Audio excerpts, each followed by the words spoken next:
Thank you, Arthur. Good afternoon. Wait, that's the wrong one. All right. Good evening. The April 11th, 2023 board meeting is now in order. I'm happy to welcome my fellow board members and the public. I would like to take this opportunity to remind the public that your appropriate place for public participation in the meeting is during your individual public comment opportunity, as identified in the agenda. Outside of your individual public comment opportunity, your role in the meeting is as an observer. Paul, roll call, please. Mr. Susan. Here. Ms. Wright. Here. Ms. Jenkins. Here. Ms. Campbell. Here. Mr. Trent. Here. The board will now hold a moment of silent reflection and invite the audience to join.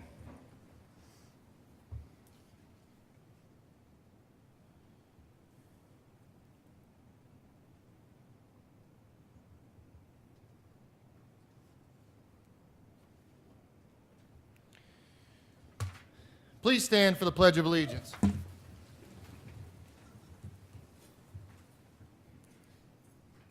I pledge allegiance to the flag of the United States of America and to the republic for which it stands, one nation, under God, indivisible, with liberty and justice for all. At this time, I would like to offer my fellow board members and Ms. Han an opportunity to recognize students, staff, and members of the community. Does anybody wish to go first? Sure. There you go, Ms. Campbell. All right. So a few weeks ago, we finished up with our Destination Mars events, and I want to thank all the coaches and the judges, the volunteer judges who came in, and the students did amazing work with Minecraft and building. The whole room was taken over with a giant map of Mars on the floor, and they just did so many creative things. It was wonderful. And then that same week, I was able to go to the All-County Jazz Concert. Our students were amazing, both the middle school and the high school All-County Jazz. That is the end of the All-County concert season, so we could look forward to next January. I appreciate all of the people who attended the Junior Achievement Gala and Business Hall of Fame. It's a huge fundraiser for junior achievement, and I don't have the totals yet, but they raised a significant amount of funds. Most of which will go towards the programs that we have at Cocoa and Heritage that the county commissioners, Christine Zonka, put towards starting those programs at Cocoa and Heritage, but it's going to be to continue and to advance those. So appreciate all the community members. There were 600-something community members at that gala, and we raised a lot of money. Also wanted to recognize the teams from Brevard who went to state Odyssey of the Mind tournament. I hope I didn't steal any of your thunder. I don't know if anybody else had this on their list, but I just got this email today. These are the teams that will be advancing to the World Finals for Odyssey of the Mind. I think there's one team that's not going to be able to go because of schedule conflicts, but these are the teams: Manatee Elementary, Cape View Elementary, Edgewood Junior Senior, Vieira Charter, West Shore Junior Senior, and Riviera Elementary.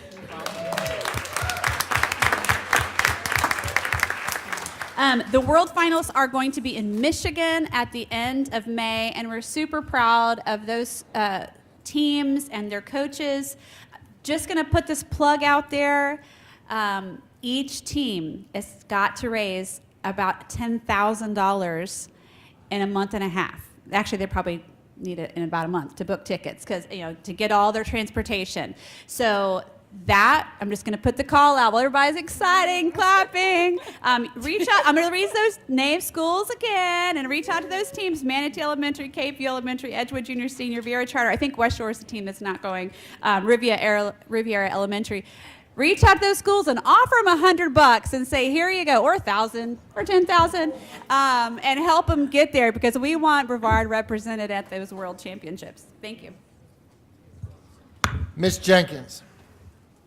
Thank you, Ms. Campbell. I also got the opportunity to participate in Destination Mars as well, so shout out to all of the volunteers and the staff that put that on, and all of the incredible students who participate in that. Our kids are bright. I just want to remind everybody who's paying attention and listening that Brevard, before and after care, opened their applications for their summer camps, and the ones that are going to be hosting are Atlantis, Enterprise, Manatee, Quest, Westside, Surfside, and Lockmar. Hurry up and register if you're going to need that childcare because it closes very, very quickly. It gets filled very, very, very quickly. So I had some really incredible opportunities, but I'm gonna reduce it down not to take too much time. But I got to participate at Stone Middle School in an experience of a lifetime with our students. And it was thanks to their teacher, Miss Meeks, as well as an organization called ARIS. So this is a ham radio communication team that contacts the International Space Station. They do it all over the country and all over the world. This is only the second time in history that contact with the International Space Station through ham radio happened here in Brevard County on the Space Coast. So this was beyond a unique opportunity. It was the coolest thing to see. It took 5.5 hours of on-site setup just for that day in order to only make 9 minutes of possible contact with the space station as it flew overhead. But it took over a year worth of planning through the teacher, through Eris, through communications with Houston, in order to make sure that they had the right timing and the window. The opportunity of the students to see the telecommunication tower set up outside, as well as the ham radio stations that were set up. And it was so cool. The kids got to line up one by one and ask prepared questions of an astronaut right there on the space station. Pretty cool and unique opportunity. This is something that will absolutely last a lifetime in their minds. And I am so proud that we had a staff member take the initiative to put so much time and effort over a year's worth of work just for 9 minutes for her students. So I just want to give a round of applause once again to Miss Meeks at Stone Middle School.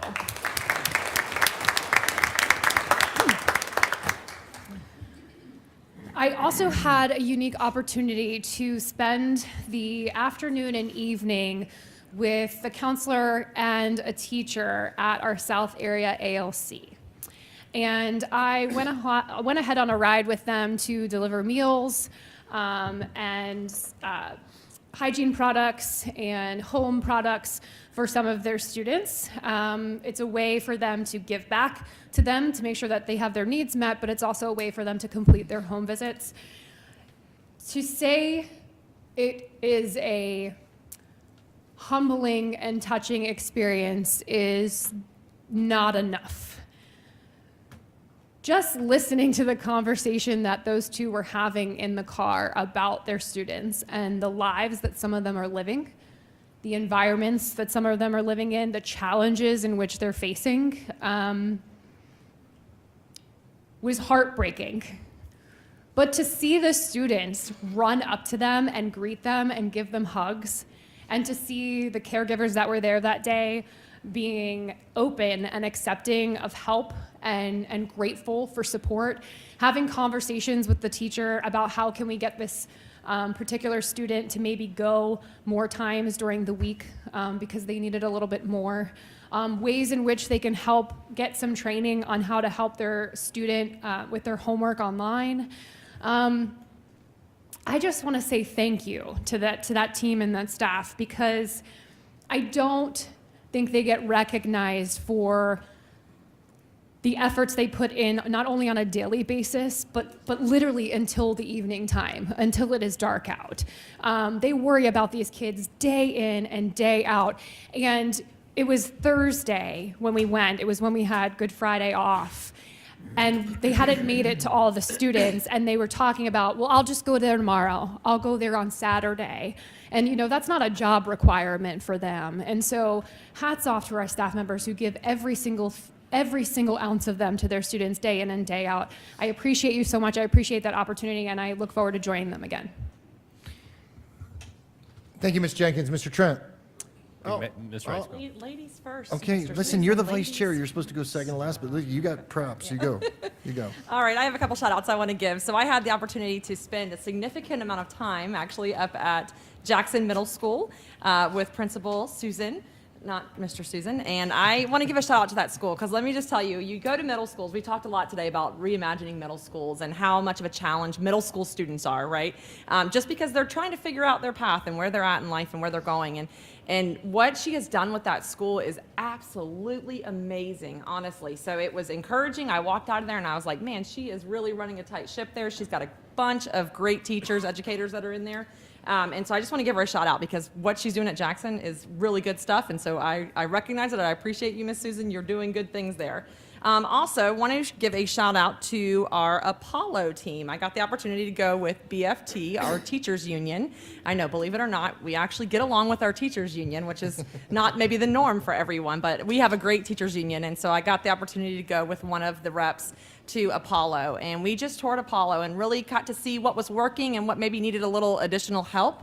It was encouraging. So Miss Delgado was a kindergarten teacher who, again, has a Dr. Seuss themed kindergarten room, had all of her kindergartners sitting attentive, which is amazing. I mean, you're talking about 5-year-olds, so to have a whole class of them sitting paying attention means she's a phenomenal educator. And her husband, Mr. Diaz, the same thing. So on the 6th grade team, just watching that team work together was very encouraging to me. It was really a neat perspective to be able to walk in and go into a pod and see 4 different classrooms and see the different dynamics of them and things that can help maybe improve some of our educators, and then some of the educators that were just knocking it out of the park. So want to give a shout out to them because they're doing good stuff there at Apollo as well. And then again, I'm going to give a shout out to BFT because the world likes to pit us all against each other over everything, right? They want to divide us over whatever they can. And I want to say to BFT, I am grateful for you guys. You guys work alongside of our district, which is a unique opportunity. They really advocate for the educators in our school system, and there is absolutely nothing wrong with that. I think everyone on this board would agree that we are all in favor of advocating for our educators. And then my last shout out is going to go to our sheriff. Again, thank you to our sheriffs that are protecting our children in our schools. I am grateful every day. There is no sacrifice greater than being willing to stand in the gap. So thank you guys. You good? Yeah. Good? Okay.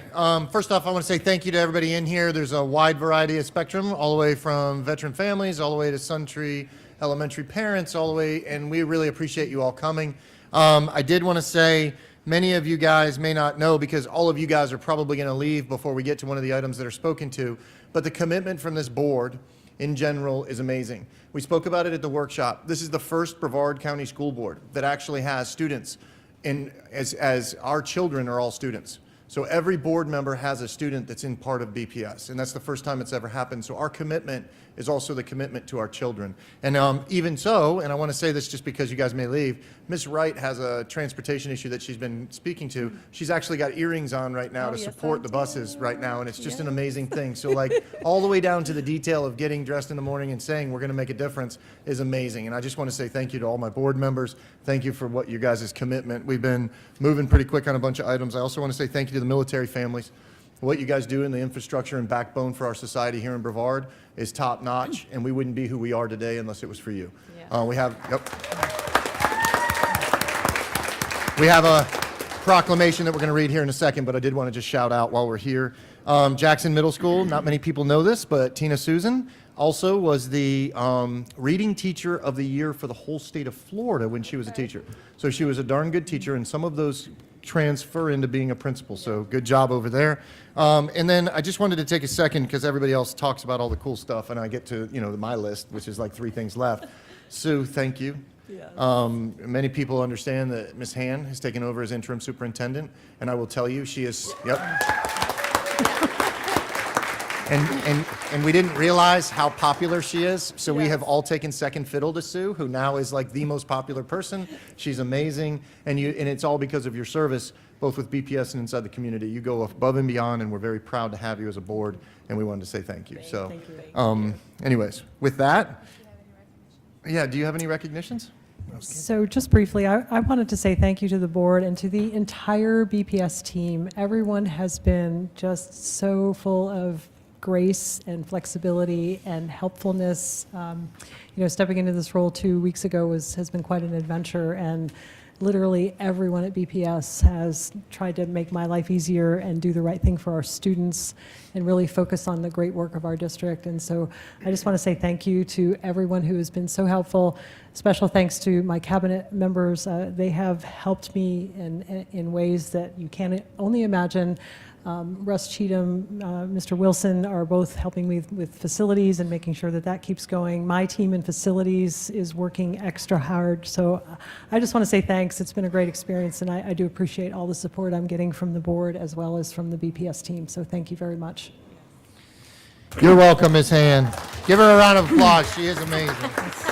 All right, that brings us to the adoption of the agenda. Ms. Han.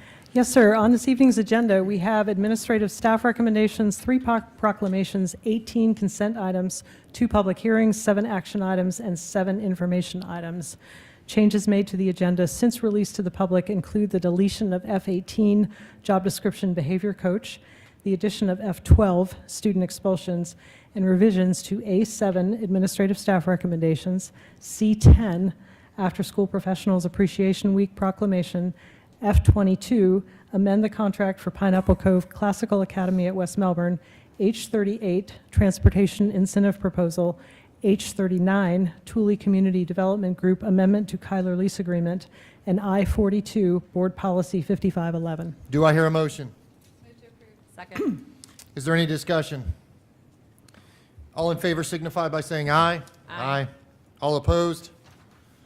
Records 5-0. Mr. Paul. Ms. Han, would you please let us know about the administrative staff recommendations? Yes, sir. Mr. Susan, members of the board, there are 4 items for your consideration. Do I hear a motion? Move to approve. Second. Is there any discussion? All in favor signify by saying aye. Aye. All opposed? Got it, Paul? We are now on tonight's proclamations. Ms. Han. The first item is to proclaim April 2023 as Month of the Military Child, which will be read by Mr. Russell Brune. Actually, I'm going to read it. Oh, Do I'm I hear a sorry. motion? Move to approve.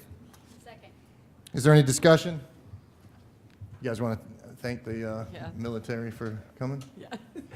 Yes.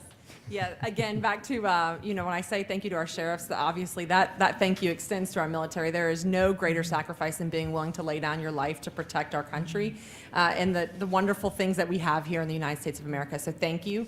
We appreciate you. You are a hero, a true hero. Your family is a hero because they sacrifice you in ways that, that's hard when kids are growing up and dad may be deployed. So to mom and child, I can't see child because it's behind the podium, thank you. You guys are giving up a huge sacrifice for your father to be able to serve our country. I don't even know if there is a child behind the podium, so how about that? Yeah, I can't see back there, so there may not even be anybody sitting there. There's So, got to be kids back there somewhere. Yeah, so thank you so much for what you do. We are proud to honor you as a military family. I don't know if there is a kid. No, there's not. I'll just add mine in there. As a military child to other military children, I appreciate the sacrifice of the family and appreciate you guys being here as well. So, and good job, BPS, for we have several, what do we call the schools that have this special recognition? Purple? Cool. Blue Star schools. So, purple. Well, I was thinking it was purple, who were recognized for their outstanding contributions to our military children. And so just appreciate all the work that our district staff and our school staff do for our families that are coming in and out and, and the extra service they provide to them. Yeah. Absolutely. Ms. Yeah, Jenkins? so, Oh, again, wow, Mr. Trent, go. I can There see. you go. All Go, right. go, So go, go. thank you so much, that military families, and they say if you enjoy your freedom, thank a vet. I didn't grow up in a military family, but now I'm a military parent. I have a son in the Navy, so it's amazing the commitment that is taken from the military people, and thank you BPS for acknowledging it. So again, thank you so much. Ms. Jenkins. I'm obviously going to join everybody and thank you for your service and all that you do for this country. But I also want to recognize how difficult it is for the families of those that are serving. And I know that BPS has always been a community that has to support children who have family members who are serving overseas. So we continue to support those students. We're here for you and your families and grateful for everything that you do. Thank you. Thank you. I did want to take a second and talk about the commitment that this BPS has to military families and our students. Not many people know this, but we were the only school district to bring forward what would be ROTC for a career pathway. And let me explain what that is. So before 3 years ago, if you were in an ROTC program, you had to take it as a elective.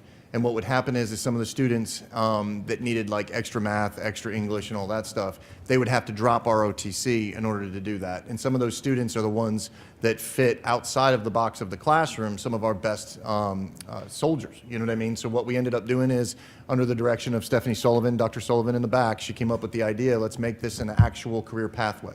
We went to Tallahassee, we got sponsors, we battled through committees, and one of them, it passed by 1 vote. So it was tight, and we got it through, and now ROTC is a career pathway inside, and it's pretty amazing what we've done there. We also put veterans preference. Yep, we put veterans preference so that when a veteran comes and he sits and says, or she sits and says, I would like to apply for a job, you have preference, and it takes. Those are supposed to come in first before we take many of the other employees. And then also we have our military schools that they spoke of, where we work with transitioning families in and out of our school district to make sure that their transcripts and everything else are there. So there's a lot more to it, but we are committed to our 74,000 veterans inside this area and active duty and everybody else. So we're really excited to have you guys. So I'm going to read this with you guys. If you guys can all stand up, we'll read it, and then we're going to take a picture. What's that? Oh, yeah, we can vote about it now, I guess. So all in favor signify by saying aye. Aye. All opposed? There we go. So let's read this resolution. Come on. You guys will stand up. Yeah, if that's okay. No pressure. Read that. Then if you guys want to stand up. I didn't bring my glasses. Brevard Public Schools Month of the Military Child Proclamation. Whereas thousands of brave Americans have demonstrated their courage and commitment to freedom by serving the armed forces of the United States of America in active duty posts around the world. And whereas we recognize that the many of Patrick Air Force Base's youth have been directly affected by the military deployment or separation of at least one parent, and the difficult reintegration period that follows all deployments. And whereas these children and youth are a source of pride and honor to us all, it is only fitting that we take the time to recognize their contributions, celebrate their spirit, and let our men and women in uniform know that while they are taking care of us, we are taking care of their children.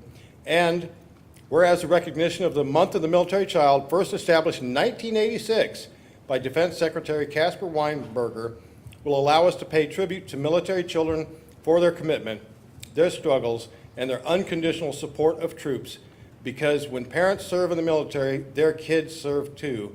And whereas everyone is encouraged to wear purple on Wednesday, April 19th, as a visible sign to thank military children for their strength and sacrifices, and whereas a month-long salute to military children and youth will encourage local community support to provide direct support to military children and families, and reinforce the strong partnership that we have cultivated between Brevard Public Schools and Patrick Space Force Base. Now, therefore, be it proclaimed that Brevard Public Schools recognizes and celebrates April 2023 as Month of the Military Child, and April 19th, 2023 to be Wear Purple Day, or Purple Up, for military kids in Brevard County. Proclamation recognized on this 11th day of April 2023. Matt Susan, Board Chairman. Thank you.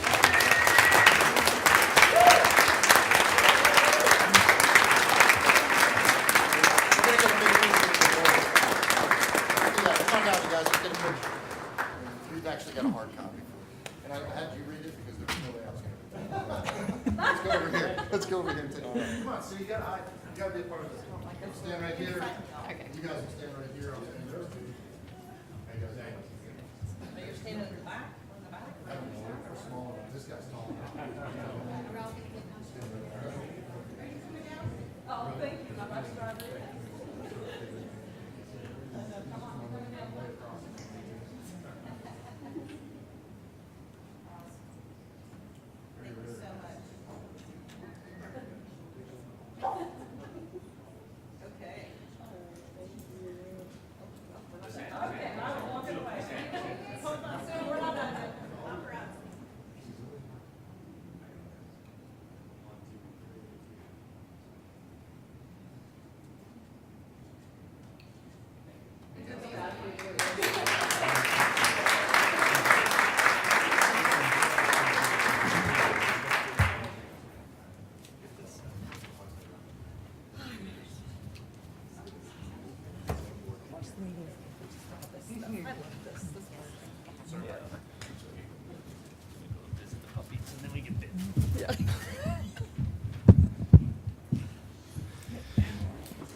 Next item will be to proclaim April 2023 as Child Abuse Prevention Month, which will be read by Miss Katie Campbell. Move to approve. Yeah, hang on. Second. Do I hear a motion? Move to approve. Second. Is there any discussion? No? All right. All in favor signify by saying aye. Aye. All opposed? All right.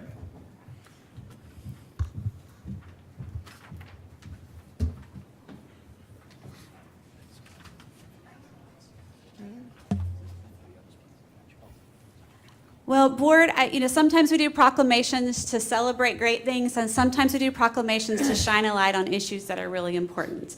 And so tonight we have some special guests in the room. I'm going to ask them to come and stand behind me. We have representatives from Brevard Cares.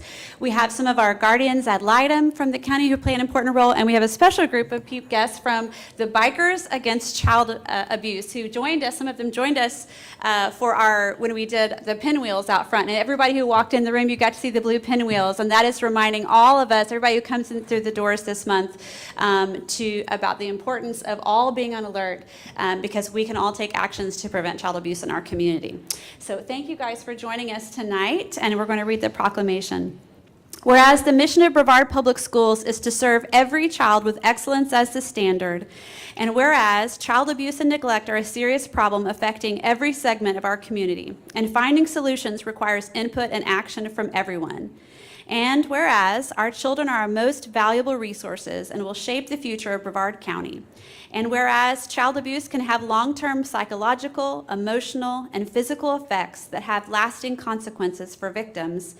And whereas protective factors are conditions that reduce or eliminate risk and promote the social, emotional, and developmental well-being of children. And whereas effective child abuse prevention activities succeed because of the partnerships created between families and child welfare, education, healthcare, community, business, and law enforcement professionals. And whereas communities must make every effort to promote programs and activities that create strong and thriving children and families.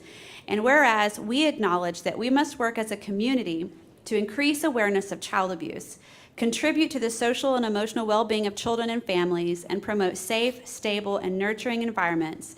And whereas prevention remains the best defense for our children and families.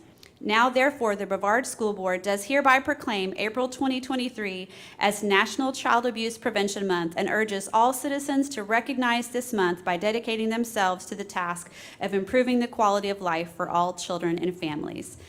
Recognize this 11th day of April 2023. Thank you. Thank you.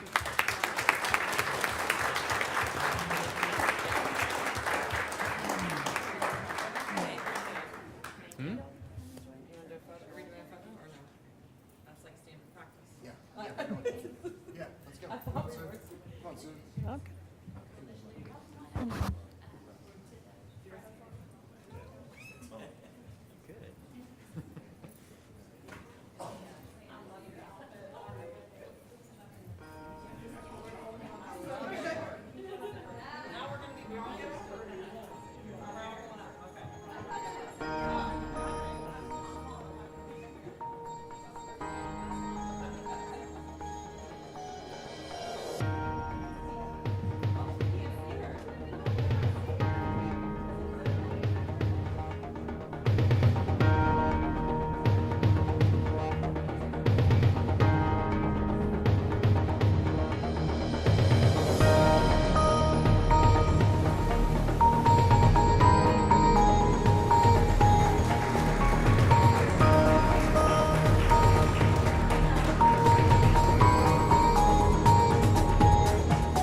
Here we go. Last item on those is to proclaim the week of April 24th through the 28th, 2023, as After School Professionals Appreciation Week, which will be read by Mr. Brune. Mr. Brune, if you can come forward and read this motion. Good evening. Proclamation for National After School Professionals Appreciation Week, which starts April 24th. Whereas Brevard Public Schools, Office of Elementary Leading and Learning, and the Brevard Before and After School Department firmly believe that after-school professionals have a positive effect on our children, families, community, and businesses. Whereas after-school professionals are a decisive element in young people's access to high-quality relationships and expanded opportunities beyond what they have access to at school and at home, which they need to reach their full potential. Whereas after-school professionals deserve appreciation and support for all they do that results in increased social emotional skills, promote physical and emotional health, and provide a safe environment and expose them to new experiences. Whereas Brevard Public Schools, the Office of Elementary Leading and Learning, and the Brevard Before and After School Department are committed to supporting the professionals who provide expanded learning opportunities that will help close the achievement gap and prepare young people to be contributing citizens. Now, therefore, the Brevard Public Schools do hereby proclaim April 24th through 28th, 2023 as After School Professionals Appreciation Week in Brevard Public Schools, and urge citizens across the county to join us in the special appropriate events and displays of appreciation. I had a little brain cramp, I apologize. I'm done now. Thanks. Do I hear a motion? Move to approve. Second. Is there any discussion? All in favor signify by saying aye. Aye. All opposed? Moving on. We are now at the public comments portion of the meeting on the agenda items. We have 19 up. We may have some more. Number of speakers, and each will receive 3 minutes. I will call up 3 speakers at a time. Pursuant to board policy and tonight's motion, you are allowed to address board members by name, but not staff or public. The first 3 speakers are, I had a request by a mom to move our boy up that gavelled the meeting, so we're going to put Murphy Arthur as first, and then we will go as Robert Dale, Mike McCarty, Samantha Curvin after that. So, Mr. Murphy Arthur, you have the floor to come up and tell us about your amazing project that you have. You have 3 minutes, okay? But I'm sure that somebody will give you an extension if you need it. All right, here we go. And thanks for gaveling the meeting. He's like, just leave me alone. Go ahead, sir. Hello. So my name is Arthur Murphy, and I am a 6th grade student at Freedom 7 Elementary. At the end of our school year, we have a very big project called Exhibition. In this process, we choose a global issue addressed by the United Nations as a sustainable development goal, learn about it with the group, take action to help solve this problem, and present about it to the whole school and to our parents.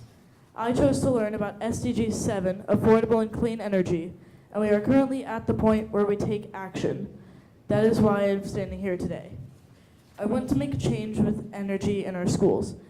I would like to suggest a few ways to decrease our energy use, thus leading to more money to spend on other things, and it would help our environment. One way to save energy in schools is by investing in solar battery chargers, which could replace the need to constantly be buying more batteries. More appliances could also be battery powered due to the ability to have renewable energy to power things instead of everything having to be connected to the power grid. I have done some research on this, and battery chargers cost far less than regular solar panels at an average of $25 to $85. I understand that we may not have the budget to purchase those items now, but there are other ways that we can take action in our schools. We can encourage staff and students to unplug lights and appliances when they are not in use. In addition to these ways to save energy, we can also set computer carts to charge for only a few hours overnight to decrease the amount of energy used at once. I just have one more suggestion: to create outdoor classrooms. What I mean by this is to provide every class with things such as metal stools and rollable whiteboards, so that when the weather is nice, students and staff can go outside and teach lessons, because not only would it conserve energy, it would also have health benefits because we live in the Sunshine State. We should take advantage of this. I hope to see some of these plans in action, and so should you. Following through with these actions will save both money and the environment. Thank you. Thank you, sir.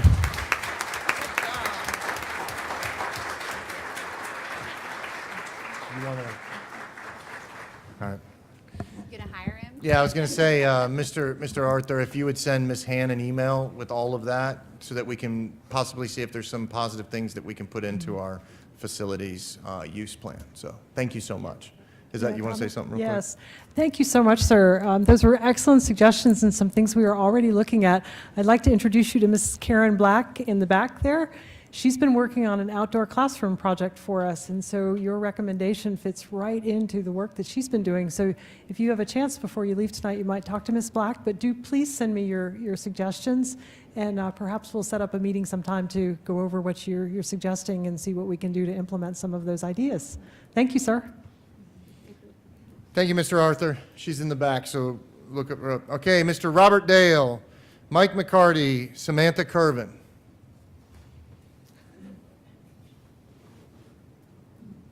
Arthur, you're a hard act to follow. Great job.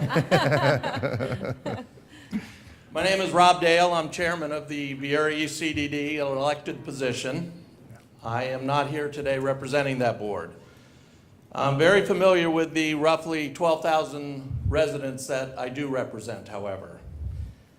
I watched the March 28th board work session meeting. Thank you, Mrs. Wright, Mr. Trent, Mr. Susan, for thoughtfully considering all aspects of the proposed middle school zoning. Thank you, Sue Han and Karen Black, for your help and for attending the Viera East meeting on March 9th. The primary reasons Viera East should be included in the new middle school zoning include: number one, Viera East paid school board taxes the longest, and we were promised this middle school by multiple entities. We were first in line. Our impact fees went to other parts of the county years ago. Number two, with two additional charter schools coming online around the same time frame, Brevard schools will lose Viera East students to the charter schools if they are not allowed in the new middle school. HB1 makes it very easy to leave BPS. Number three, keep Viera East within the Viera DRI. Arbitrarily utilizing Viera Boulevard as a boundary divides us as a community. And number four, your own transportation department recommended making Barnes Boulevard, essentially the Rockledge border, the northern boundary. I'd also like to correct some of the things I heard about our Viera East community on March 28th. I'm going to paraphrase Mrs. Campbell. People 20 years ago didn't buy in Viera East expecting a middle school. The middle school was the reason I bought in Viera East 26 years ago, along with the elementary school. I had the expectation that they would both be built. The elementary school, Ralph Williams, was built. We're still waiting on the middle school, and my children now have master's degrees. Again, I'm going to paraphrase Ms. Campbell. The rest of the county paid for this middle school with impact fees, not Viera, and residents just don't understand the issue. Well, where did the Viera East impact fees go? Did they go down to Palm Bay? What happened during all that time? What I will posit to this board is that Viera East understands the middle school zoning issue perfectly. Mrs. Jenkins made a whoop-de-doo comment over the transportation $750 for low-income students in HB1. Well, that's money that will make a big difference for families willing to carpool the 2 miles to Viera charter schools instead of driving 12 miles to Mr. Dale. through heavy US 1 traffic. Mr. Dale, your time's up. Thank you. Thank you. We do have 400 affordable housing units in Viera East, Thank you, which Mr. Dale. also is part of that. Thank you, Mr. Dale.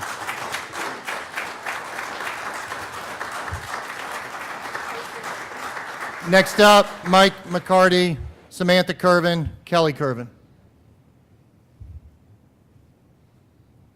Good evening. My name is Mike McCarty. I've lived in Viera East 17 years. Love Viera. It's a great community. And all I really want to say is when we purchased our house, we were promised by everybody, we were going to get a middle school and a high school. So now we have the high school. We're thrilled.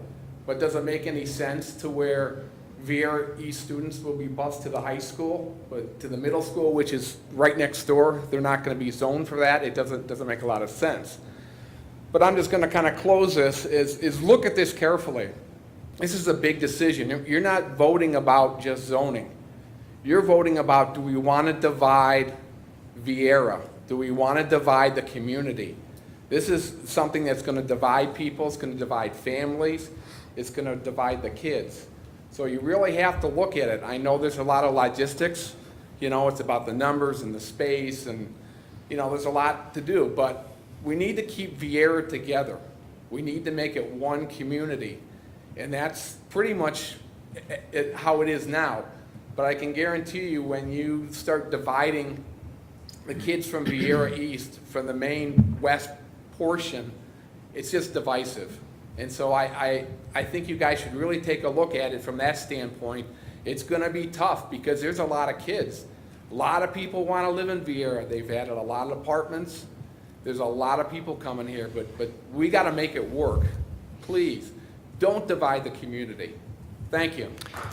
Thank you, sir. Samantha Curvin, Kelly Curvin, Bernard Bryan. Yeah, he's there.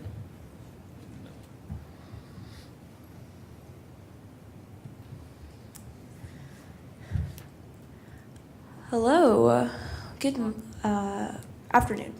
So I want to speak on some athlete issues. So I go to West Shore. You may not know this by looking at me. I'm actually a cross-country kid and a track kid. I run, it's what I love doing, and it's fun, right? But we have a quote track. It's not even a rubber track, it's concrete, it has potholes in it, and it's not refurbished. And I don't understand why. Miss Campbell, a while ago, a couple months ago, you made a comment that West Shore or Edgewood, we didn't get a new track. It's not fair compared to everyone else who got it, so. Yeah, I would like a new track because for this is the second year I've gotten shin splints due to it. Basically, the hitting onto the concrete with my leg, it wasn't going great and it causes shin splints, which is severe pain to the shin. It's not very good and needs rest to heal. So another thing I would like to talk about is our dress code as an athlete. This is Florida. It's really hot, but I can't just run in a sports bra on school grounds because it's not appropriate, which makes zero sense, even for the afternoon or in the mornings, which I do both most of the time. I don't see why I can't be in a sports bra compared to anything else when it's not even about showing so much skin, it's just about keeping cool, which makes no sense to me. But yes, thank you for your time, that's all. Thank you very much. Kelly Curvin, Bernard Bryan, Maribel Campos. Go ahead. Oh, yeah.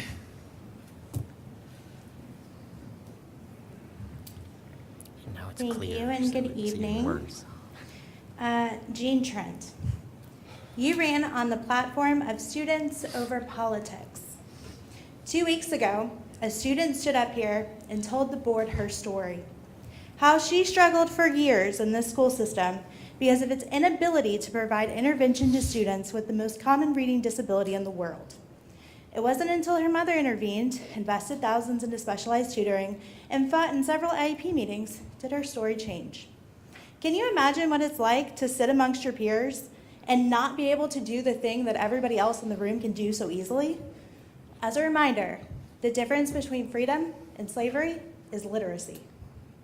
Can you imagine what it was like for her mother to sit in IEP meetings, know exactly what she needed, and be told over and over again that BPS doesn't have it? Imagine the frustration of sitting in those meetings and having to educate veteran teachers on dyslexia when she too was just trying to figure it all out. Incredibly frustrating. Now imagine this mother's frustration when she goes back into the video and watches you belittle her daughter by sarcastically turning to Megan and asking if she got all that before pretending to shove your microphone through your eye to simulate death. And Megan, we caught you laughing before the camera turned away. For those following along, March 28th, 4 hours, 3 minutes, 45 seconds, BPS YouTube page. Jean, you're very invested in our books that students can access, or at least the controlling of those books. You've made it clear that topics like sex and gender identity are too complex, too mature, or too sensitive. So explain to me how books are harmful to Samantha, but that facing the fact that a sitting school board member would rather die than listen to her speech isn't. Go on, I'll wait. Samantha is 14 years old and a student at West Shore Junior Senior High School. As you heard, she's earned 2 varsity letters for cross country and track and field in 7th and continues to earn her second-year pins in 8th. She loves art. Her dad built her a custom loft bed and art studio so she could immerse herself in it daily.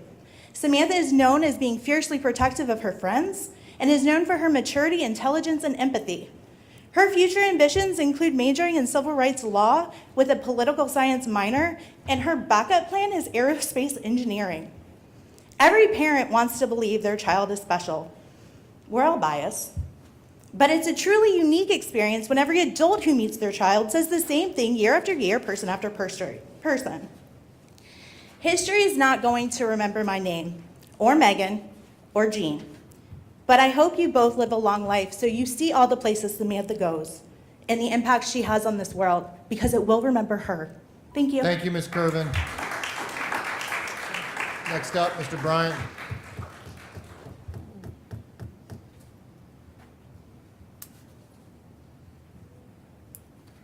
Thank you. Thank you, school board, and thank you for allowing us to speak again. I'm standing on behalf of the South Brevard branch of the NAACP, as well as the concerned citizen of South Brevard.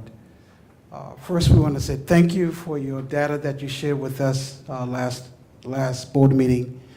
Very proud that this staff is looking at the educational gap data. So we just want to continue to encourage you to do everything you can to help close those gaps. It's really heartbreaking for us to see these gaps over the last few years. But I just want to thank this board for taking the opportunity to really look at those areas. And really, we just want to encourage you to don't get distracted, because every student matters. Every child needs that opportunity. So I had an opportunity to visit Stone when those students spoke to the International Space Capsule. What a phenomenal event. And I was so proud to be there. Those kids need the same opportunities as well. But we are also concerned about the budget, HB1. We know that the voucher program is going to impact many of our public school students. We know that it's also going to impact how many funds that can be spent to really help our kids close the achievement gap. And we know that about 80,000 students will be displaced from the public school system, which means that's a major revenue impact. Some has projected that the impact could be somewhere between $2 to $4 billion. So what we're asking this board to do is really hurt your head on the budget, with some assumptions. What will be the impact? How many will Brevard County lose in reference to the full-time equivalent funds? And we really would like to understand how the poor schools and the schools that don't have a lot of good things, how we're going to manage that during tough times. So if you will, we would like to partner with you with that. We have a big heart for Stone. We have a big heart for University Park, and we have a big heart for Palm Bay High. And if you look at the facilities, and I do understand the impact fees, but I believe that we need to hurt our heads going forward, how those schools are going to be improved, how the assets going to be improved, because they are deteriorating. Some of those schools are 60 years old. So I pray and hope that this board will put together a long capital strategic plan to help improve those facilities as well. Thank you so much. Thank you, Mr. Bryan. Next up, Ms. Maribel Campos, Liz Brookshire, Nicole Cannon, and Richard Weber.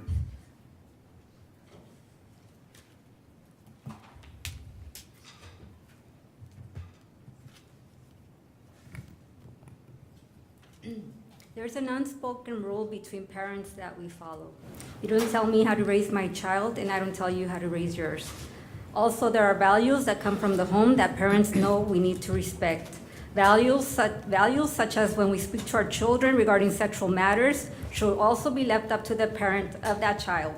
The school should never have the ability to have the discussions about sex education with the student unless the school gets the parent's permission. Conversations regarding sex along with gender identity are extremely complicated and sensitive. No school should be permitted to have these discussions with the minor without a parent's acknowledgement or consent. I left California about a year ago. I could no longer tolerate the abuse of power on its citizens and the lack of parental rights. Besides treating the parents badly, the state's education system is a disaster. I cringed as the state limited charter growth and took away students' access to better schools. Online and homeschooling were also being attacked. The irony when the public schools had to shut down and go to remote learning, unbelievable. It was unbelievable how in a short period of time, California went from a majestic state to a fallen state. The parents were already demanding clarification on the California Healthy Youth Act before the pandemic. It's an outrage what little rights parents have left in the California schools, from free abortions, explicit sexual material, gender identity, and to being mandated to take COVID vaccines. It's ridiculous of the state of California to think that they know more about how to raise my kid when their schools rate an average of 4 out of 10. A positive outtake from the pandemic is that more parents realize that California has tried to strip our children from us and somehow take them as their own. Shame on the politicians and shame on the school board members for failing to protect our children. The younger a child's sexuality is awakened, the easier they become prey to sexual predators. Therefore, I support complete school transparency. The schools need to focus on core subjects such as math, grammar, reading, and the world is an extremely competitive place, and the schools need to allocate their resources in cultivating strong world leaders. Our children are truly the future, and we need to safeguard them at all costs. I strongly agree with the governor of Florida, Ron DeSantis. What a relief I have felt being here and to have a man with common sense in charge of Florida. Finally, why are people saying that Florida is banning books? This is a complete lie. If a parent feels and is okay with their kids reading adult material, then they can find many books at the public library or on Amazon. But these types of books should have never been allowed on a school's library shelf to begin with. Thank you, Ms. Maribel. Ms. Liz Brookshire, Nicole Cannon, Richard Bieber, Katie Delaney.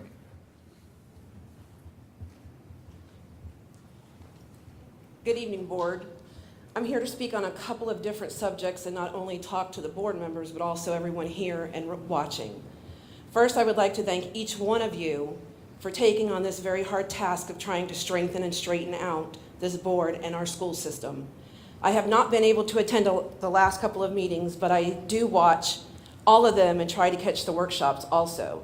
The last couple of meetings have driven me to come back and speak again.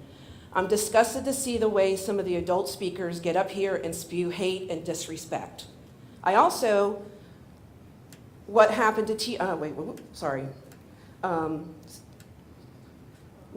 teaching our children to respect their elders. I'm also glad to see that a certain board member has gotten much better at the way she conducts herself with other board members. Yes, it is okay to have your opinion and want to share them without being disrespectful.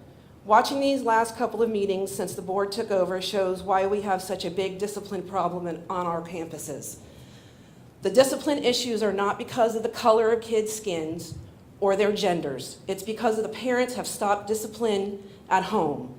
They are letting their kids run the homes and talk to them any way they want. It's like some parents have stopped trying. We as parents need to step up and take our roles back. It's not the responsibility of the board, teachers, administrations to handle discipline. It's ours.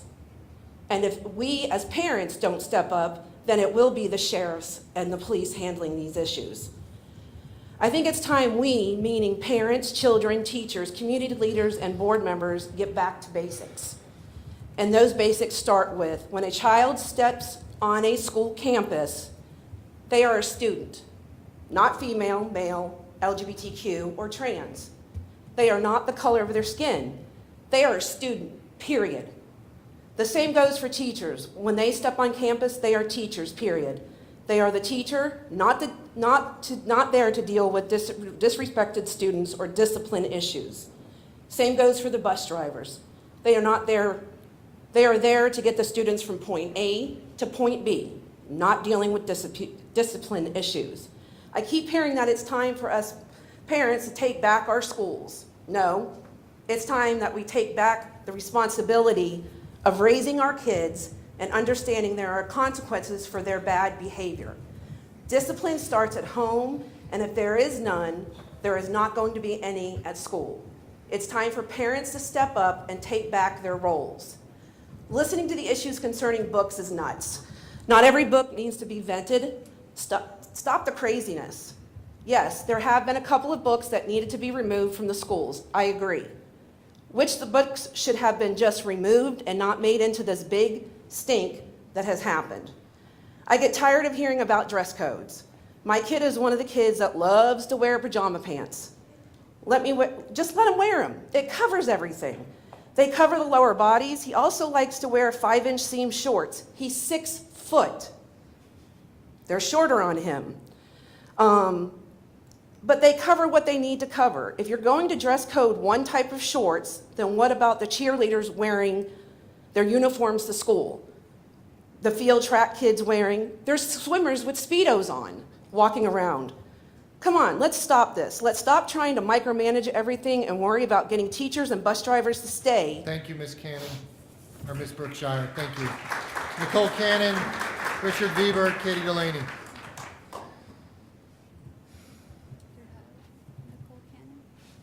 She's coming.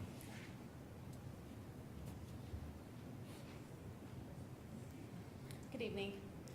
I'm here tonight as a concerned parent. The district is suggesting there will be 400 open positions next year. We have teachers leaving in masses. New teachers who have only been teaching for a few years are leaving the profession because they don't feel supported.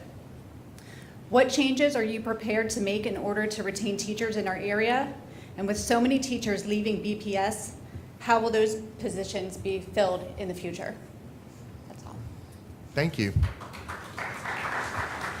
Next up, Richard Weber, Katie Delaney, Crystal Casey, Jennifer Nagy.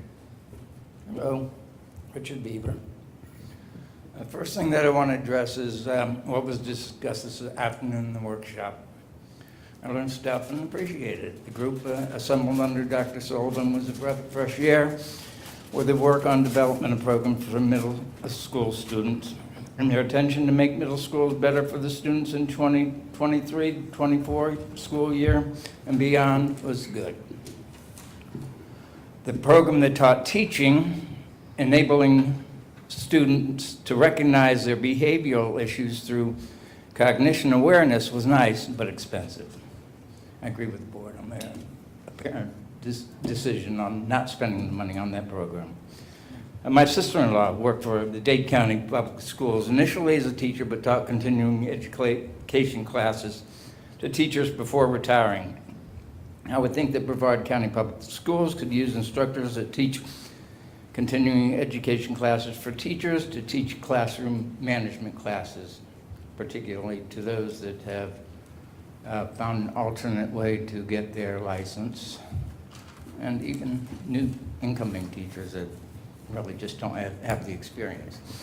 One reason the school board members thought that the Brevard County Public Schools should not continue with the training currently in action is because of the expense. This takes me back to my first ever school board meeting that I attended in December of 2022. I had been concerned with a new board member's prior statement that the proposal on the November ballot to get funds to pay for teachers more was not needed, that there was plenty of money available and not being used. Then at the first meeting, after being sworn in, the new majority opened the door for Superintendent Dr. Mullins to walk out the door. More recently, his interim replacement let go. How much has this fiasco cost us? is it close to $1 million yet? We have budgeting issues. This banning on books issues is wasting our time and resources of our media specialists. I don't think, I think the dress code issue, to me it's a non-issue, but from what I'm understanding now is that the way that it reads right now is so ambiguous and vague that it really needs to be addressed from the onset, so to be clear on how things will be implemented. Thank you. Thank you, sir. Katie Delaney, Crystal Casey, Jennifer Nagy. Thank you. I'm here to talk about conscious discipline. I've spoken about this numerous times now, and unfortunately the data shows what many of us have been saying for years, is that this program is hit and miss on where it works, how it works. It all depends on how it's being implemented and frankly, the day the child's having. And we're spending a lot of money, and we've spent a lot of money already on this training.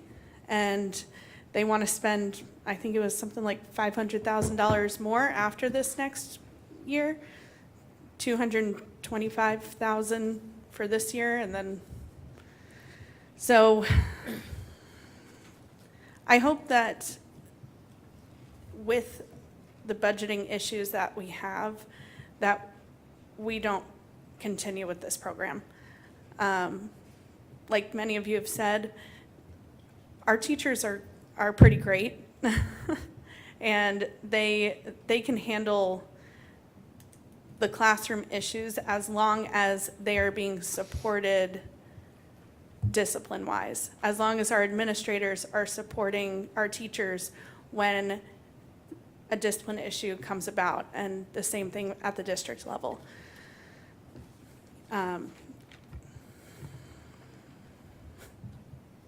Our country has gone through many traumatic things over the past 100, 200 years. We've had multiple world wars. We had the 9/11 towers fall. We've had a Great Depression where people were jumping out of buildings because they couldn't live anymore. And all those generations managed to learn how to read and be successful in math, and they didn't have safe spaces.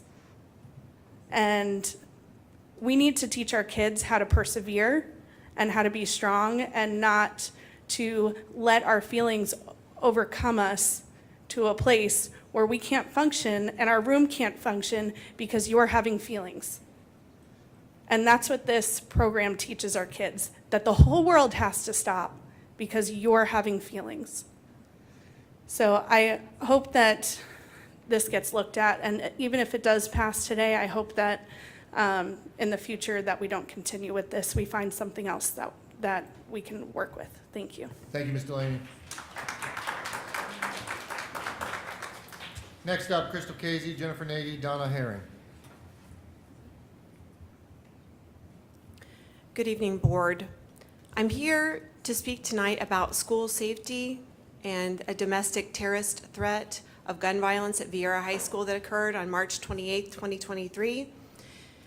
Before I speak about that, I would like to reference November 28, 2022, where Matt Susan, you stood with Sheriff Wayne Ivey and State Attorney Phil Archer and stated the most prolific school discipline policy this district has ever had, end quote, would be implemented. So I'm wondering, we're 5 months later, Mr. Susan, and we have a threat of gun violence at Vieira High School on March 28, 2023. My son was a named student that was going to be murdered with a gun by a student among 3 other students in the near vicinity. This was reported to the SRO and his superior, and a subsequent meeting was had by myself and my son that was recorded with consent the following day. Unfortunately, the SRO of Vieira High School stated that one of the students didn't hear anything and he wasn't going to interview him. Subsequently, that Superior Lieutenant Smith did have that student interviewed for evidence about this gun threat at Vieira High School. Your principal, Principal Sarah Robinson, released... If I can get you, you understand the process, right? So we're not going to say I'm gonna staff need my names time back. and stuff like that. So please, I'm gonna need please my time proceed. back. Please proceed. I'm going to need my You're time fine. back. Please proceed. I'm going to need my Please 10 seconds proceed. back. Please proceed. Are you going to censor me from saying names? I'm going to let you roll for about 10 seconds after. Go ahead. Okay. Your principal at Vieira High School said that there was no credible threat and kids may return to school the following day on March 29th. This is before any investigations occurred. None of those students had been questioned yet. And I'm sitting in the audience and I'm hearing a story about Stevenson Elementary School. And in February, a student brought a knife to school and threatened to harm other students. That student was suspended 1 day and allowed to return to Brevard Public Schools after threats of violence. This student that threatened to kill students in Brevard Public Schools was suspended for 10 days. And that student is back at Vieira High School today attending school with all the other students. And I'm here to ask you, Matt Susan specifically, what are the new discipline policies that you are implementing or going to implement to prevent gun violence in Brevard Public Schools? Because as of yet, we don't know how you're going to protect our kids from being shot and killed in Brevard Public Schools. So I am here tonight to ask you these very important questions, and I hope I get a response. Thank you, Ms. Casey. Next up is Jennifer Nagy, Donna Herring, Michelle Beavers. That's hard to follow. Wow. Okay. My name's Jennifer Nagy. On March 28th, I emailed my school board representative, also Mr. Susan. I'd like to read a portion of that email about the book review committee. Quote, reading books for age-appropriate content is a media specialist's chosen profession. Do not remove them from the table where the decisions are being made. Do not silence their voices. This is not the right decision. Take a moment to breathe. Think about the ramifications of telling someone whose profession and calling this is that their voice does not matter and should not be heard.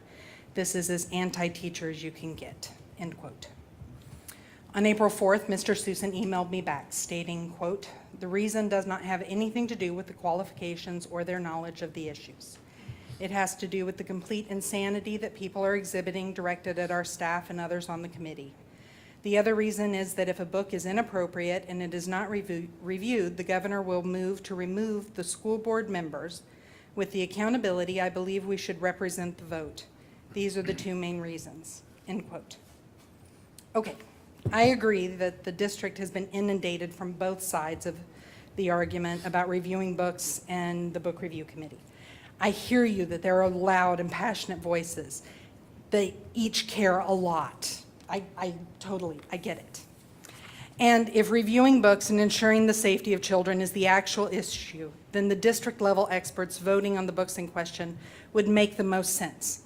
Here are my biggest fears about the whole process. Number one, anyone can anonymously request every single book in the district be reviewed because it's potentially harmful to children. Then what? Okay, big fear. Number two, has everyone involved in the book review process taken the required Florida Department of Education training? I want to make sure everyone knows exactly the rules on how to evaluate the books in question by the state guidelines to keep the district on the legal straight and narrow. Number three, the book review committee, your handpicked 5 members that represent you because your accountability is on this issue, and I know they were stopped months ago from proceeding. From your email, I learned that you were concerned about job security if the books weren't reviewed, but they're not being reviewed right now.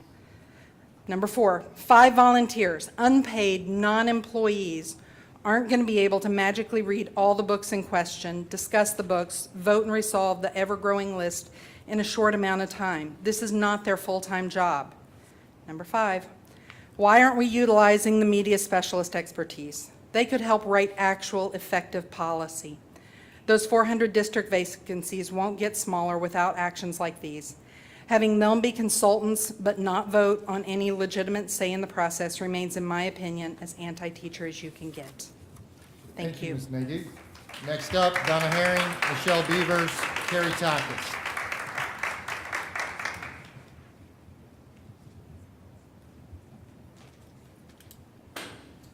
Good evening, members. My name is Donna Herring. I'm a mom of 2 Cocoa Beach High School graduates, a grandmother of a Gold Star child who is now attending elementary school in Cocoa Beach.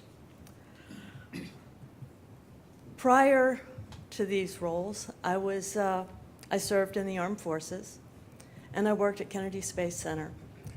During both of those stints, I found that the ability for people to critically think and make decisions was one of the biggest skill sets that was required. As I sat in the back waiting to have my turn to talk, I kept pondering your mission to serve every school mission, to serve every student with excellence as the standard. I think part of that excellence has to be the development of critical thinking. And I believe that that critical thinking comes from being subjected, if you want to use the term subjected, to alternate ways of thinking. Books are a phenomenal way of getting those alternate ways of thinking and having those critical discussions at home with your parents about the contents of the books. So I came here to speak about the book review process. I could be nowhere near as eloquent as the woman who spoke right before me. I did hear Mr. Susan talk about children being outside the box, and a lot of children are outside the box, and they need their books. And Ms. Wright, you spoke about the divisiveness and how it isn't serving any of us. So I would encourage you, as you're looking at this new policy, to call upon the media specialists who might be a little more dispassionate and less emotionally involved than some of the rest of us, as we proceed on our goal to have a world-class education for our students with excellence as the standard. Thank you for your time. Thank you. Next up, Michelle Beavers, Carrie Takis, Mike Mueller. So we're going to talk about critical thinking skills. So I'm going to read you something from a book. I'm going to be nice. I'm going to take out a word that's not appropriate. I'm going to replace it with another word so you can guess what that word is. Are you going to eat her cat? Yeah, Earl, I'm going to eat her cat. Do you even know how to eat cat? No, but he did teach me how to eat the other end of the spectrum of that, what that cat would be. I would teach you some cat eating techniques, but it's a little complicated. Son, I have the time for that. I got like 20 cats over here I need to eat. You telling me now that you can look at some chests, get a hard something, look at some dude's funky D word, and get another hard on, oh, excuse me, I'm sorry, that shouldn't have slipped out. You got to tell me that for real. So we need that critical thinking skill for our children. That's in 15 of our schools right now, 15. 5 of them are junior highs, 12-year-old kids. 12-year-old kids are reading this material. I don't know where to go if we can't agree that that's not appropriate. Do you want to talk about what the taking the librarians out means? It means we don't have a conflict of interest. When a librarian first gets your material and you go through informal review, that librarian has to decide to keep that book or get rid of that book. If they keep that book and it goes to formal review, now we have librarians sitting around a table judging that librarian who decided to keep it. That's not fair. That's why it's considered a conflict of interest, because they either have to throw their peer under the bus or they have to do the right thing and get rid of this book. So that's what that conflict of interest, because people don't seem to understand what that means. That's why we have 5 parents, and the DOE says, their guidance says, err on the side of caution. Err on the side of caution. If we think for a minute that this isn't appropriate, it should not be in our school. That's what that means. So yes, they can read that, they can look at that training that I helped develop for the DOE, And they can look at that and say that err on the side of caution. As a parent, you have everything you need to know about how to err on the side of caution. We don't need a librarian to sit on that board and make that decision. They've already made the decision that that book is good. They've already had that chance to get rid of that book. It's our turn. You want to talk about screaming excellence? I don't think this is an excellent idea to put this kind of material in our kids. And this is just one book. We have a lot more books. We haven't even submitted all the books that we have to get off these shelves. We need to get them off now. By the way, this book is gay. I found an ebook now in your system. It's hidden. I don't think you're aware of that quite yet. There is an ebook of This Book is Gay. Oh, and by the way, that book that I did read is also ebook form, which means all librarians can pretty much grab that book if they're junior high and high school, because it's several copies of that ebook. Thank you. Thank you, Ms. Beavers. Carrie Takis, Mike Mueller, Paul Raub, Jessica Boyko. Sorry, handwriting's not so nice. Shout out to all the military families. It's not easy for the kids to pack up and move their whole life. My kids have had to do it. It wasn't always fun, but it's been an adventure. Y'all are awesome for sacrificing everything that you do. One of my students had dyslexia. She was diagnosed in first grade. Her teachers helped her, and I downloaded a font specially made for people with dyslexia so that she could get over it. She's now in honors English. At her school is The Bluest Eye. When she started 7th grade, she was 11, and this book was available to her. I'm going to read a passage from it, and I would just love for people to think about it afterwards and what kind of education they think it's bringing to our children. The tenderness welled up in him. He sank to his knees, his eyes on the foot of his daughter.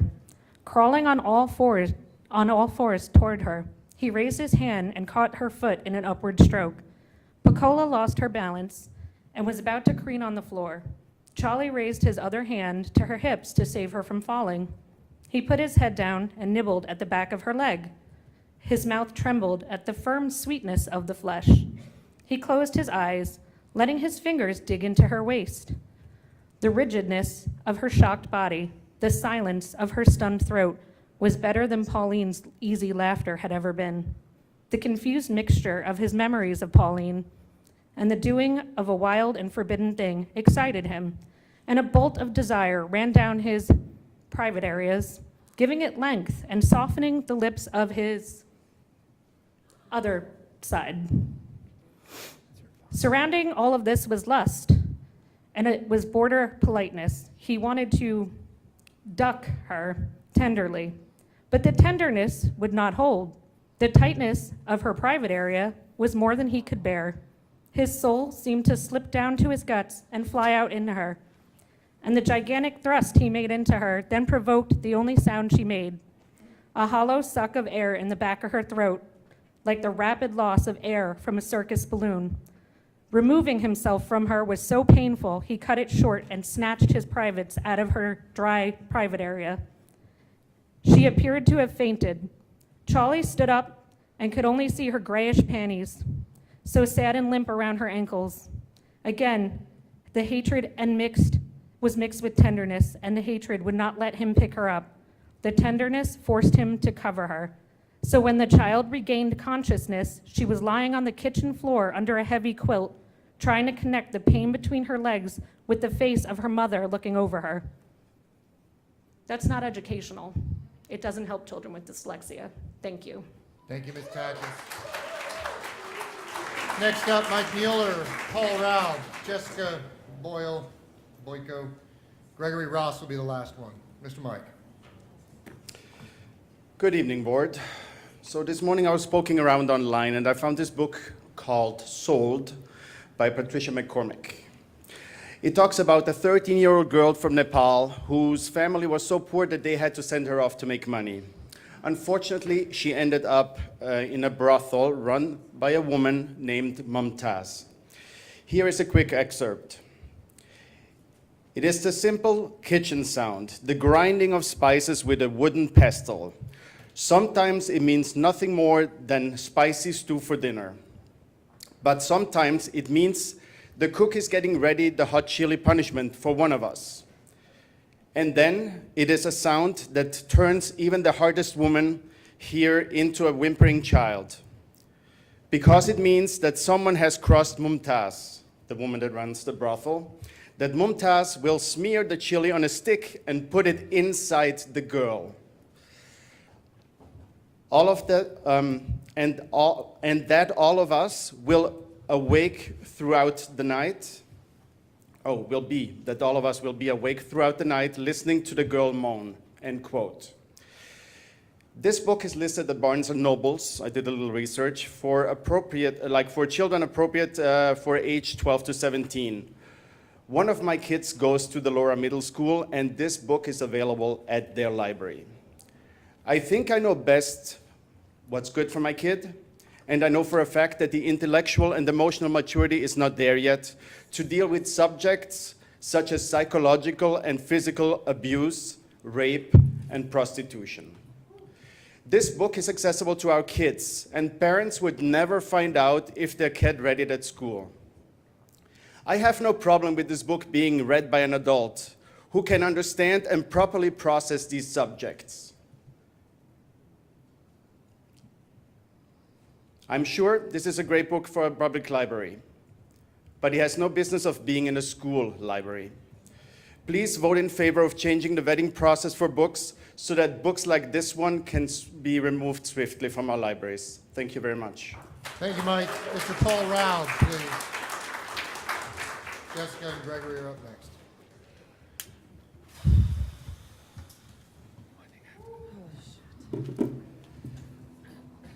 Sorry. So, yeah, I'm going to talk about the book review process, which is still dragging on, and you know, I've heard you folks mention the divisiveness and so forth, but I mean, let's not kid ourselves, it's a series of self-inflicted wounds. The committee formed over the summer of 2022 because a few people decided that we needed a safe space from books, if literally nothing else, apparently. Had our first meeting in October, reviewed a book. It was the high school level book, was left on high school shelves, although restricted. Had another meeting in November, high school book, left in the high school, albeit restricted. Oh, and I think it was that one where I started getting called a groomer because I wanted a high school book left on high school shelves. So when you referred to in your email, Mr. Susan, other members of the committee being harassed, to the best of my knowledge, I'm the only one that's happened to. And I've been here repeatedly begging you to not remove the media specialists from the committee, and I don't see how that would help limit anyone else's harassment anyway. Now, of course, in December, everything went sideways. We had new board members who felt that they needed to urgently, quickly, it's very important, we got to replace these people appointed to the committee by our predecessors. 4 months later, that hasn't happened yet. We're on our third superintendent in that time. You know, you could fit several BPS investigations into that time, I mean, depending on who you're investigating. We've had no more meetings. The challenges, although apparently a lot more are coming, not surprisingly, have been pulled. Apparently waiting for the new process, which is, you know, let's get them through, let's get them gone, let's get the experts out. Thank you for not including the you don't have to read the whole book part in the new process. I appreciate that at least you still have to read that. But if we were trying to expedite things, maybe we could have still had those couple more meetings. Maybe the next book would have gotten reviewed. I mean, since literally no one wants pornography in the schools, if that actually came up, it would be gone. Yelling the word at anything you don't like, as you all know, doesn't make it so. I'm particularly troubled by this idea that ignorance is helpful somehow. Having had some one-on-one conversations with people recently and less recently actually sexually molested, the ones who knew more, read more, had friends who understood that they felt comfortable talking about, got support, and were much safer as a result. The ones who didn't know what was going on until it was too late, didn't. Ignorance is not safety. Thank you, Mr. Rao. Jessica Jessica and Gregory Ross, please.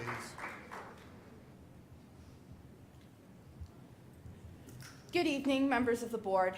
While I understand that my concerns are not the concerns of others, and that there has been a lot of words spoken tonight in anger and in frustration, I'm here on behalf of my school, Suntree Elementary, to be included in the zoning for the new middle school.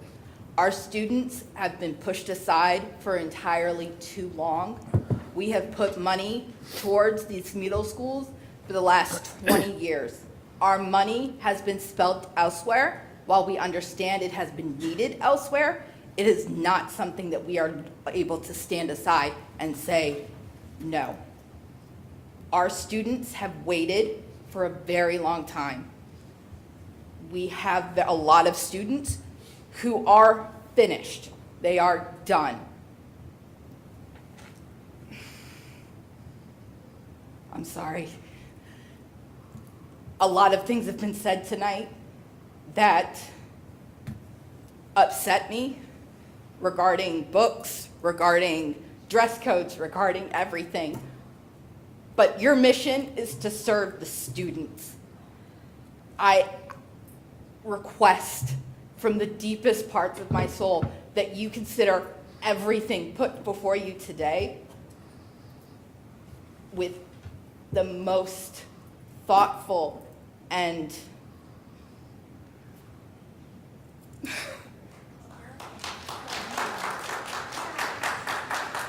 consider our students. I have a 5th grader who is not as considered as she should be because she is slower, because she is socially inept. And I hope that you think of everything, every statistic, every fact, every emotion that has come up here today for everything that's been put before you. Thank you so much for your service. Thank you so much for your time. And please consider Suntree, Vieira East, all of it in your consideration for the new middle school. Thank you. Thank you, Jessica. Next up, Mr. Gregory Ross.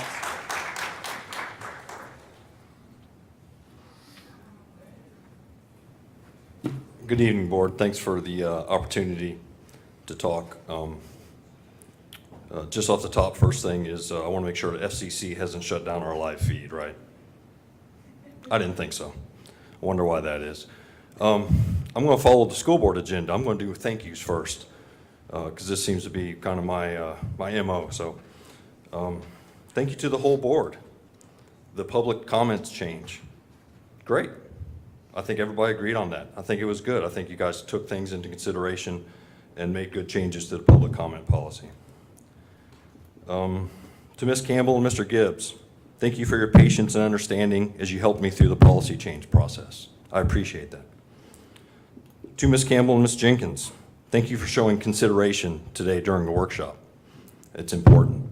I think it's something that other members of the board could learn from you. Now let's talk about things I'm not happy with. Let me add one more thing. Happy birthday, Ms. Jenkins. We all wish you a great year ahead. Looking backwards, though, it has been a rough 2 weeks for Brevard schools. Let's review some of what has happened in the last 2 weeks. The BPS interim superintendent was placed on administrative leave following the release of a scathing email directed at certain members of this board. Phrases like immaturity of the board, they don't know or do not want to learn what they don't know, and quick political solutions for complex problems is no way to look at a complex $1.5 billion organizations. Those phrases were used by Dr. Schiller. Not a good look for BPS as it tries to bring in a quality permanent superintendent. In addition, it was revealed that the school board chair, Matt Susan, failed to act back in January when unacceptable behavior from the interim superintendent was first brought to the board's attention, and then acted after the public release of Dr. Schiller's email. Not the best timing to assure a good look for BPS, again. Follow that up with you, Mr. Susan, publicly claimed that you did not back the hiring of Dr. Schiller, when the recordings of the school board meeting showed a unanimous single vote to hire Dr. Schiller. So much for accountability, huh? Take BBS down another notch on the respectability chart. Then there was the Florida Today editorial criticizing and condemning this board. This time the phrases were political ideologies contaminating the supposed nonpartisan board, failure to follow their own policies, and if they just stop with their bad behavior and decisions. Basically more incompetence from this unqualified board, and the students, faculty, and staff suffered again. But they're not the only ones to suffer, are they? Taxpayers are watching their hard-earned dollars be siphoned off because certain members of this board put politics over students and forced the resignation of Dr. Mueller in the middle of the school year. It is regrettable. Thank you, Mr. Ross. I appreciate it. Have a good day. That concludes public comments. We thank you for your willingness to address us in this public matter. I think we can move through these pretty quick. Does anybody need a break, or are you guys good? Good? Move? All right. Yeah, I'm Good, good. Sue? All right, we're now at the consent agenda. Ms. Hand. Yes, sir. There are 18 agenda items under this category. Thank you, Ms. Hand. Does any board member wish to pull any of these items? Hearing none, 0 items will be pulled for discussion. I will entertain a motion to accept these consent items with the exception of these pulled for discussion, if applicable. Do I hear a motion? Second. Is there any discussion? Hearing none, all in favor signify by saying aye. Aye. All opposed? All right, we are now at the public hearing portion of the agenda. The first item is G31, Board Policy 5136, Wireless Communications. Is there anyone who wishes to address this item? Is there anyone who wishes to address this item? Listen to this. You're reading all. Move. Do I hear a motion? Move to approve. Second. Is there any discussion? All in favor signify by saying aye. Aye. Aye. All opposed?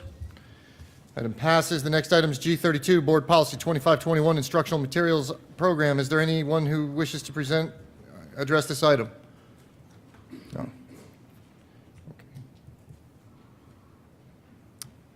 Mr. Ross, come forward, please. So here we are, we're down to it, right? Voting on the, what I'll call the book banning policy, right? Maybe that's an extremist view on my end, but here's the question I have for the board. And basically for Mr. Susan and Ms. Campbell. You voted on this policy back in December of 2021. You thought it was a good policy then. The changes you're making to this policy now, only some of them are to bring it in line with the law. So why the additional policy changes? Why remove the media specialist? You thought it was a good idea when you first voted for it. It was a unanimous vote for that policy in December of 2021. You voted for it, you thought it was a good policy, and now you want to change it, but not to comply with the law. You want to change it even further. So my question to you is why? Why do you need to change it further?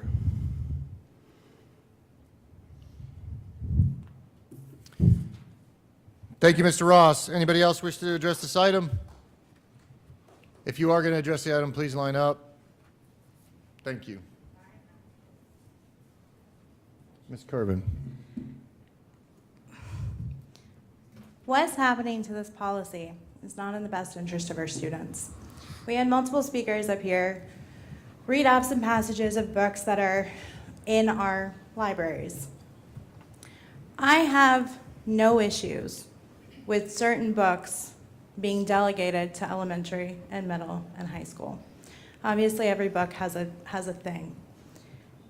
As a parent, I have a say over what my kids can and can't check out. Every parent in Brevard County can go to their librarian and make those requests and sign those forms. What this policy is going to do is lose the voice of the student. I get you don't want media specialists. It makes 0 sense. I get you don't want principals. Again, doesn't make any sense. Taking professionals out of the voting committee loses the professional voice. But we also don't have any student voices within this committee beyond a parent. And I'm not saying parents don't have rights. Some of you ran on parental rights. And I already foresee this committee stomping all over mine, stomping all over the rights of my children.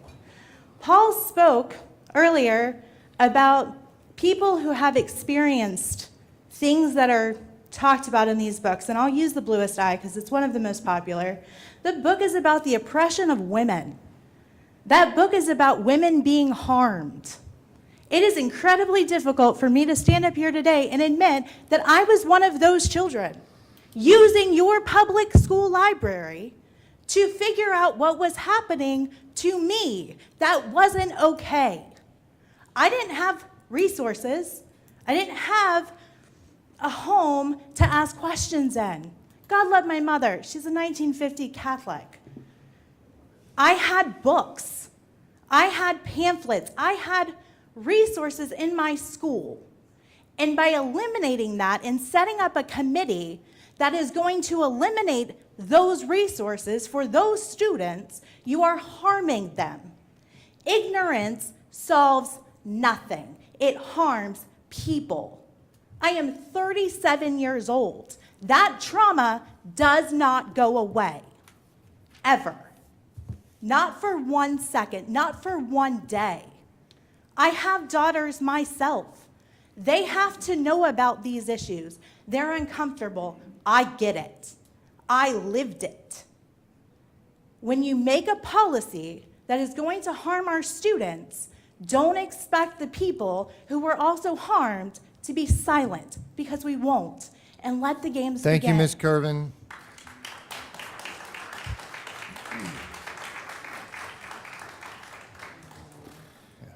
My first question is, the books that were read today is, how in the world did they get into our libraries? How did they get into elementary, middle school, even high school? I have a 17-year-old son. There is no way that I want him reading that stuff in school. It's disgusting. It is totally disgusting. How did it get into our schools? You know, I come up here and I said, you know, this book banning, we don't need a group of people to read these books and say it shouldn't be in the schools. Come on, people. It takes one person to read the book and say that should not be in there.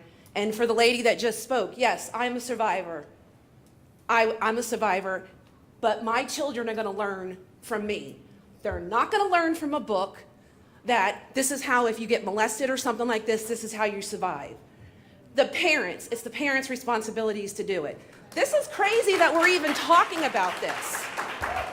It's absolutely insane that we are talking about these types of books being in any kind of school, elementary, middle, or high school.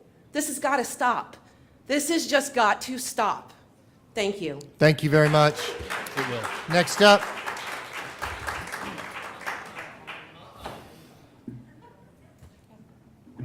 Sorry, I'm short. After I spoke, I received a couple text messages telling me that while I was reading The Bluest Eye, the live stream was paused or frozen. So if we cannot live stream it to the people at home, why is it in the school library?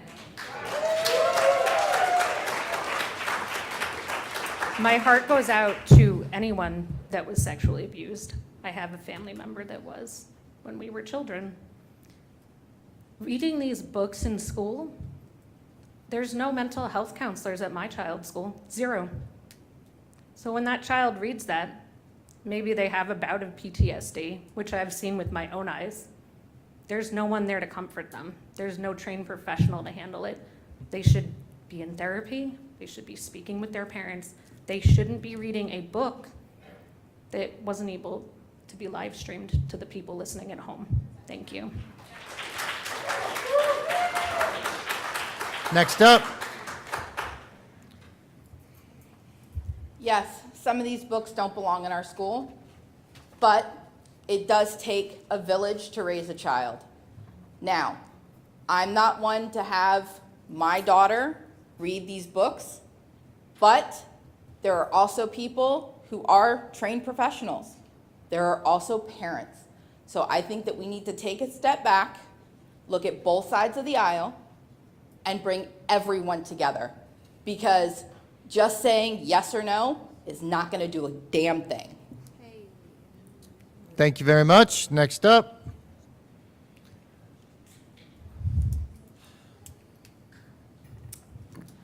Just learned I could speak again. So, to everyone who has been up here in the last few minutes, and I'm not addressing anybody personally, actually, saying the kids should talk to their parents, kids should talk to their parents, my kids should talk to me. Absolutely. And legitimately, I am glad that you feel that your kids can and you want them to talk to you, and I hope they agree with that. Seriously, that's terrific.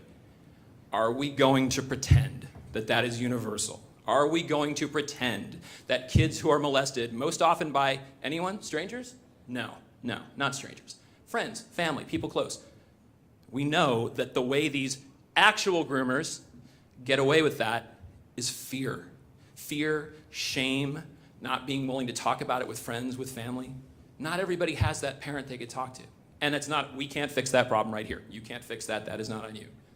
But let's not pretend that that is an option available to everyone.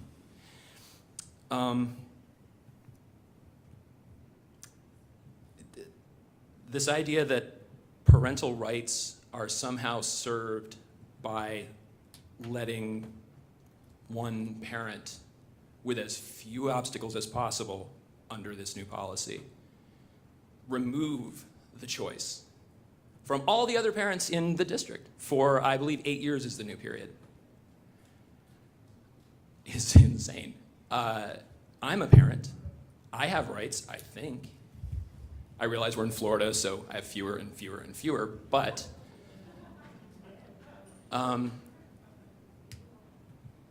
the idea that, well, I've put it this way before, does anybody want me deciding which books your kids can't read? It's gonna be a different list that make me uncomfortable, but I can survive being uncomfortable with books. I can survive being uncomfortable with things my kids are reading. I can survive them coming to me with opinions I'm not thrilled about, and difficult questions or things well, maybe go read this other book. And it's challenging, but parenting's challenging.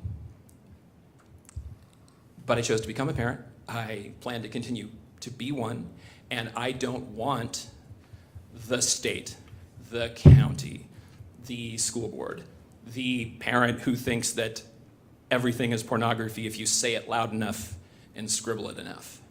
Deciding for me that, no, you don't get to be a parent. I've decided your kid doesn't get to read that. And before you say public libraries, please look at the makeup of our current Brevard Library Board and question how safe an option that is. Thank you. Next.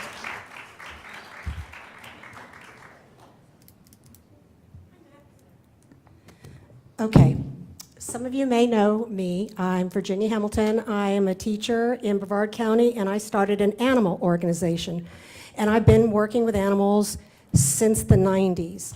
The reason I work with animals is because as a child, I was molested by my uncle. I had no family support. I turned to animals for my hardship. Then the next thing I turned to was my friends, and then finally books. I don't have a problem with parents saying they don't want their kids to read certain books. That's your choice, that's your prerogative. But don't take it away from me and mine. Have a system to where parents can opt out. They can opt out from their kids going through the sexual education program. There's other things they opt out of, like the FCAT testing. Well, have a system where the parents can just say, you got the list. We know of another county that's doing it. The books are on different tiers. Do that. You make everybody happy. That's all I've got to say. Let's bring animals into schools. Okay, Matt? Thank you. Next up.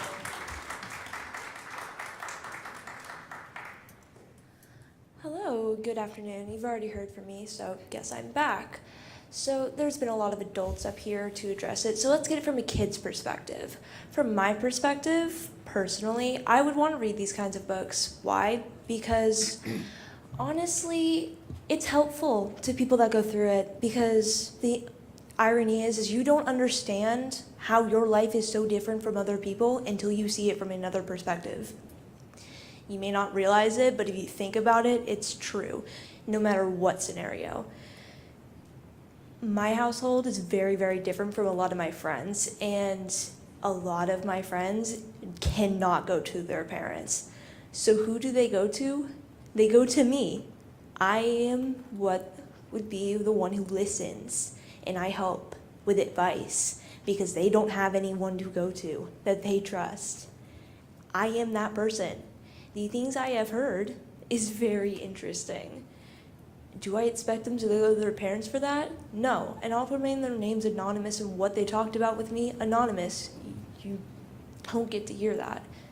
You cannot take these books away from these kids that need to know how their lifestyle is, how they're being affected mentally.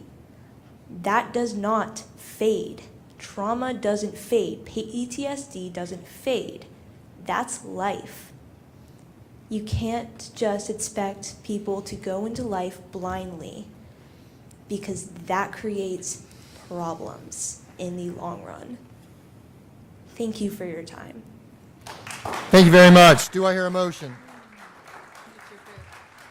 Second. Are there any discussions? Yeah, I have some. Ms. Jenkins. Yeah, I've been pretty clear where I stand on this, but because we're voting on it, I'm gonna, for the final time, make it clear on record. I obviously am against these changes.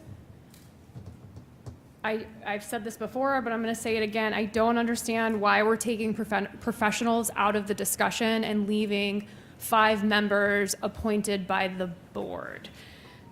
Quite frankly, that's a conflict of interest. I don't even know why we have a committee at that point. Then the book should just be coming to the board. Then we should be taking ownership. Because if you're selecting the representatives to have similar viewpoints of your own, because let's be real, that's what you're doing. I actually met mine in Publix, knew nothing about him, chose him on purpose because I didn't want that to be accused. Oddly enough, we align on quite a lot. It's interesting to me that that term conflict of interest was brought up by board members and now it's being brought up in defense by members of the public when 67 school districts were sent a memo by the Florida Department of Education asking for their recommendations for parents to participate in a parent group at the state level to potentially draft a training for media specialists. We all sent ours. None of them got on it, but someone else from Brevard did. Conflict of interest would be someone who submits dozens of books to be challenged, who is a proud member of a purported nonpartisan organization, writing the media specialist training at the state level, making suggestions for the policy changes to our board members. That's a conflict of interest if I've ever seen one before. It is insane to me that I have spent a year and a half of my life talking about a book policy. It is insane to me with all of the things that we could be doing with our time. And instead of worrying about inequities and deficits and gaps, we're creating more inequity. Less access to equitable resources for our students who may not have the same opportunities as others. Nobody wants pornographic material in the schools. That's illegal. It's already illegal. There's nothing I can do to change what's going to happen today, but I absolutely want it on record a final time that the conflict of interest is the decisions being made by the members of this board. Thank you, Ms. Jenkins. Ms. Campbell. Thank you. This is the 4th time, actually, that I've been a part of revising this policy. We didn't actually pass the 3rd time. We went into the 4th directly into it. But there were reasons every time. Yes, the laws changed. Yes, the board changed. You know, actually, between the very first time, which happened in the first year I was on the board, and the second time, we didn't have any challenges. So we didn't even see, even staff had even said, there were some things that we didn't foresee because we had not had any challenges district-wide, and now we had. And our policy couldn't address them district-wide, and now it can. That was one of the changes we made in round 2 or 3, I can't remember. So I'm just going to go back to some things because it's been a few months since I've talked about these things, that deal with why we're doing this, why we can do this, what our policy is about. State law. I'm going to say this again. I actually did say this a couple weeks ago in the workshop. But state law gives the responsibility for the instructional materials in our school, all instructional materials, textbooks, library books, videos, whatever it is, to the school board. I'm glad I didn't hear as much tonight of what we've been hearing all along, which is one group of parents shouldn't be able to tell another group of parents what their kids can and cannot read. That's not where the state law puts the responsibility. It puts it on us. And this school board has a responsibility to make sure by statute, Florida Statute 1006.28, that instructional material does not include things that the statutes specifically tell us they can't have in there. All right, that's just one. That's one of the statutes. And then it refers to Florida Statute 847.012, which lists specific body parts and the states of those body parts and the kind of descriptions of things and material that can't be in there. You can call it pornography, you can call it not pornography. The statute is very clear on what can and cannot be included in those books. And so I take that as a school board member very seriously, the responsibility that I have for what I am providing along with this board to our children to read and to watch. I hear the concerns about the role of media specialists, but I'm here to tell you that statute and our board policy, including this board policy, still provides for our media specialists to be the primary responsibility that we have given through the superintendent for the additions and the management of the collections in our media centers. They have that responsibility to vet the books that are already in there, to purchase additional books, to follow the board policy and the state guidelines, to add books that have variety so that our children can become the informed citizens that we want them to become. They have that primary responsibility, but state statute also requires that school boards have a policy for challenges, a policy that addresses challenges to our instructional materials like our math textbooks and our science textbooks, but also it requires us to have a policy for challenges to library materials and other things that would not necessarily, or our classroom libraries as well. We have to have that policy. And it can look different. And yes, there are school boards who the board makes the decision. There are school boards that have more comprehensive or less comprehensive policies than we have, but we have the authority and the responsibility to have these kinds of policies, and we've made them. So yes, I hear you about the media. I hear it, we've heard it many times, and thank you for everyone who sent an email and sharing your role. And I'm sorry for those of you who I didn't reply to. I got a whole bunch all at once, and we've had a lot of meetings lately, so I'm kind of behind. But I did read every one, just haven't replied to all of them. But our media specialists are very important. Their role is very important, and they will continue to do that. But when a challenge is made, and honestly, they have a role in this policy in the informal review process, because the first step, if a complaint is brought, is it has to go to the media specialist and the principal, and for them to review it and take a look. And that is where we have had books pulled because a media specialist who maybe came into a collection that they didn't buy, they're maybe the new media specialist and it was already in there, they said, "Ooh, I didn't know this was in there," or the principal, "Hey, they didn't know," and so they pulled it, volunteered. That was their role, that's their job, and they're doing that. But when they decide, you know what, I think I have justification for it, and so I'm going to leave it on there, and whoever brings the challenge, says, no, I'd like for the formal review, then we have this committee process. And you know what? This is where I will say again what I said a few weeks ago. Policy making is a collaborative process, and not everybody on this dais, I think everybody had to give a little bit, like we always do. And I don't think we're going to have unanimous vote tonight still. But we all had our say, and we all had some collaboration. And even people who vote no got to have a say and got to have a piece. And so moving forward, I just want to reiterate, there are a couple of things that are continuing to be misunderstood. The committee will still have to read the whole book. The people who are submitting the requests have to put passages on there specifically and what they find objectionable to it. But you know what? Before, they didn't necessarily have to read the whole book. And I think even some of them have shared it because other people read the book for them. They just were the ones, the mouthpiece. But the committee still has to read the whole book. I'll say it again. We've given each committee member a week per every 100 pages. So they have time to read some of these really long books. And then we're still going to have books about abuse.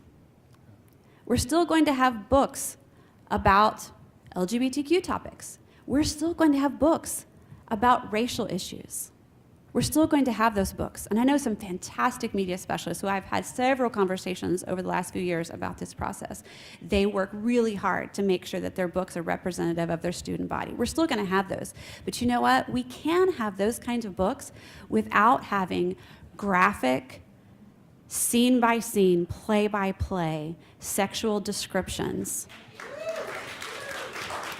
We can. People make lots of money selling those kinds of books every day. And we can have those.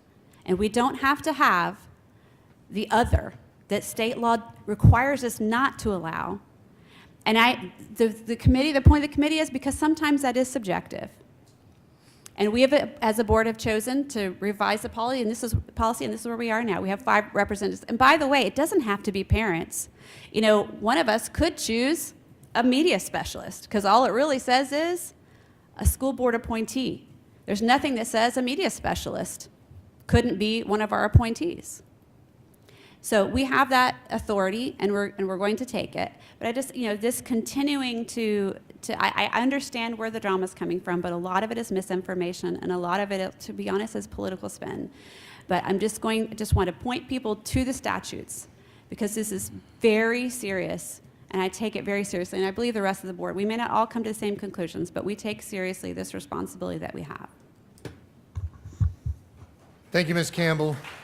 Mr. Trent. Well, thank you, Ms. Campbell. If I could say anything differently or better, I would. You know, to throw out a movie quote, I'll have what she's having. That was excellent. Again, I would just trust the process.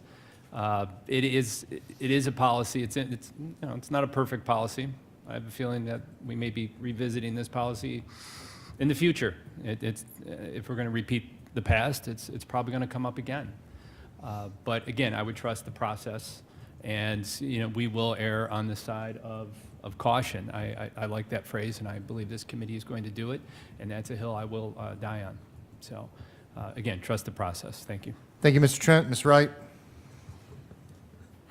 Okay, let me start by saying I am bothered. When I hear those books being read, I am bothered that we would ever argue that that should be in the hands of a child. That is absolutely horrific.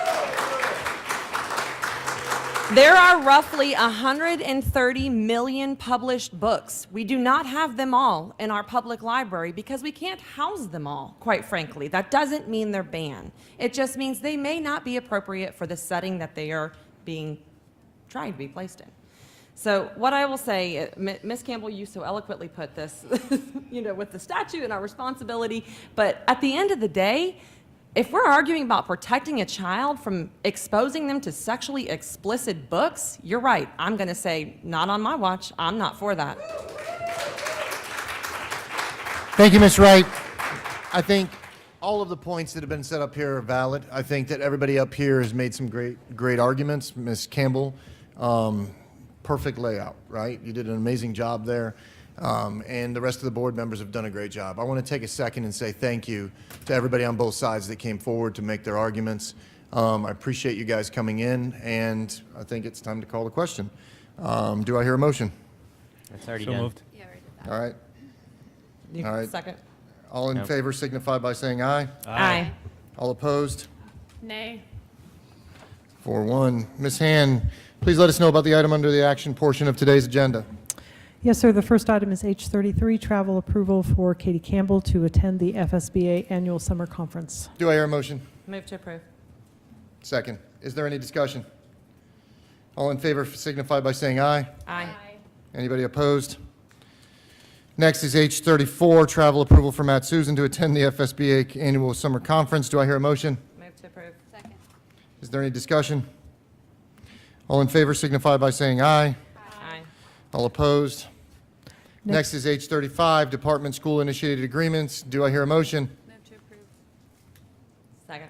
Is there any discussion? All in favor signify by, whoop, whoop, whoop, whoop. Pause, pause, pause. Sorry, give me a second, I'm pulling them up as you're going. Okay. All right, when I pull this up, making sure I'm on the right one. You're on H35, correct? Okay, so this is. H36. Huh? H36, I think. Yeah. No, okay. Should be H35. H35, okay. I'm going to bring it into question because we discussed it earlier today and the conscious discipline aspect of things, and I think this is part of it, correct? The second the item B. on this. Yeah, The $225,000 that we're looking at for sending the teachers, and I may be the only voice that feels this way, but honestly, after the things that were said today and the data that was provided to us, 5 out of 7 of the schools that had conscious discipline had a higher percentage of students receiving office discipline referrals.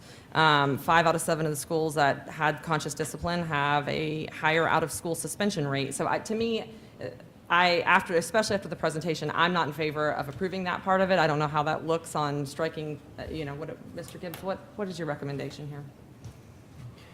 If you don't want to approve that one, you'd have to move to approve the H35 minus the loving guidance contract. Right. So I would need to make a motion to approve H35 Yeah, you would removing. make a motion to amend the motion that's already been seconded. Right. To remove loving guidance. I can do it for you. Okay, so I am going to make a motion to amend the motion and remove the loving guidance portion of this contract. Second. So now we're back onto the original, right? You got to vote on you got to discuss and then Okay. vote on the amendment. Yeah. All right. Is there any discussion? She made the motion first, so did you have anything else to say?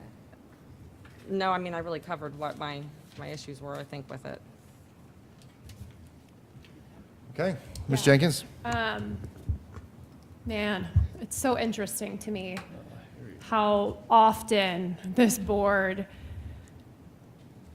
the newest members of this board, make judgments and decisions on the fly without inquiring about things ahead of time.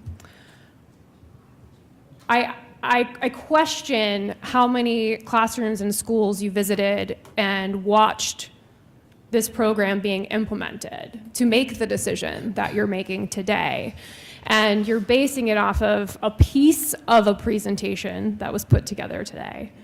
And yet, those professionals who put that presentation together still support this program. So you accept one slide of their presentation as fact and worthy of their opinion, but not their expertise in working with this program for years and years and within those schools that have flourished with such a program.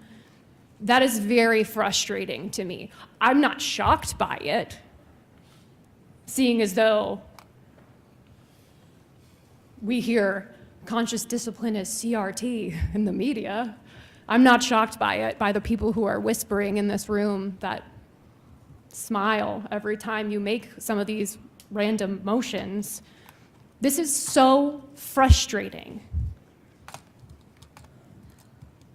We are continuously taking away resources from our children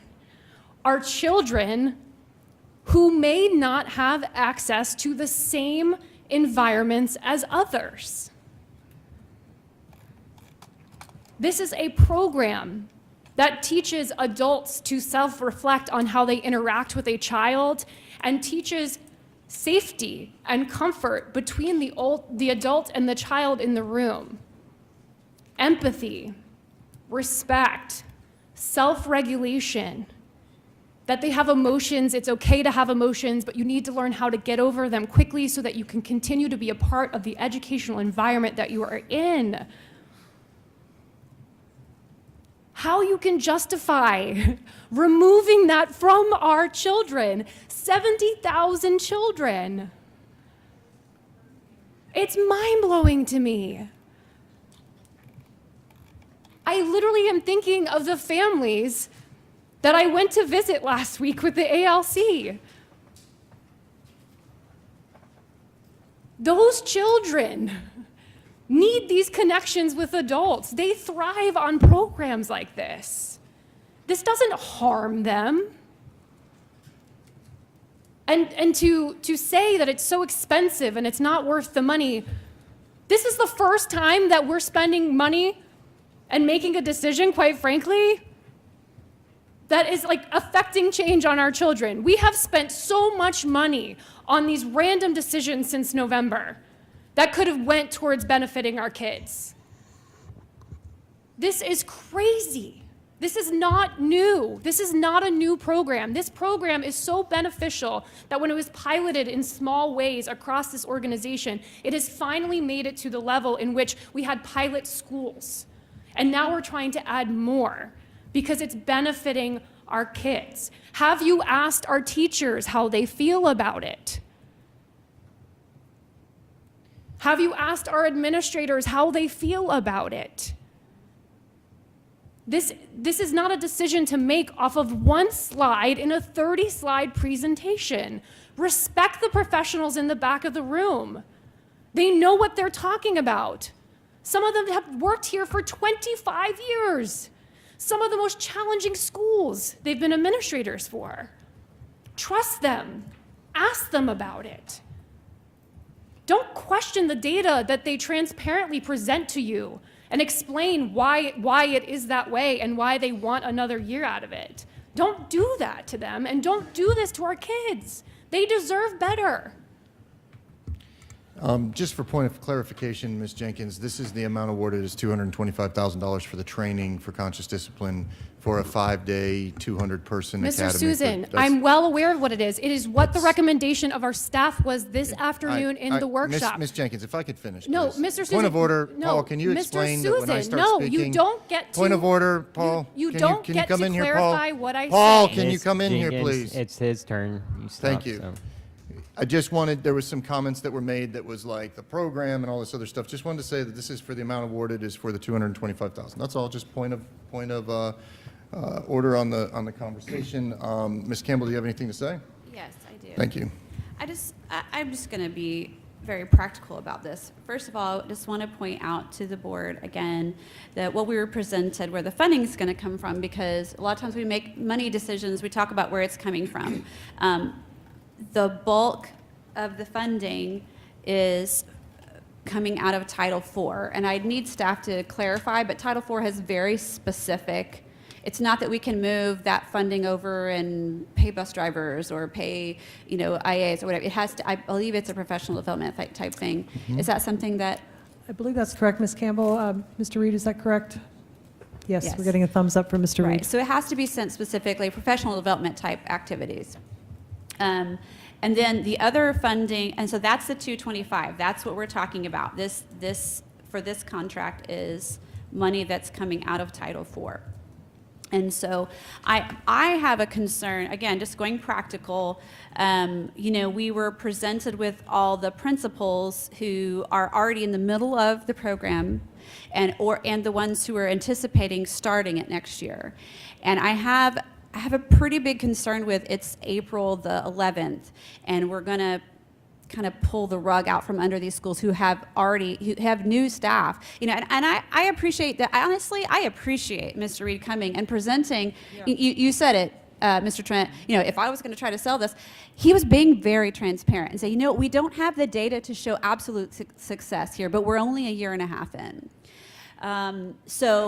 And in that year and a half, and I made the point this afternoon, I'll make it again, we've had a lot of teacher turnover, and everybody who came in new didn't get trained, right? And so we're kind of starting, some schools aren't able to have as effective of an implementation as they probably would have liked or that we would have had otherwise.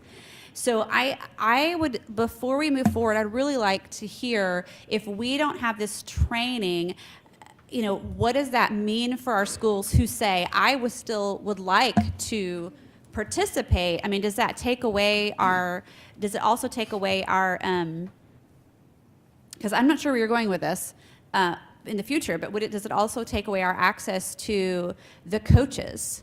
and other things, or is all that contingent upon this training? Obviously, new schools can't come on if they're going to, because we can't have one person who knows what to do come into the building. I mean, the training is to get it started and going in an effective way. So I don't know. I'm going to leave that to you, Ms. Han, if it would be okay to ask staff what it means if we don't approve this. So I'm going to ask Mr. Reed to come up to the microphone, if you would, please. Thank you.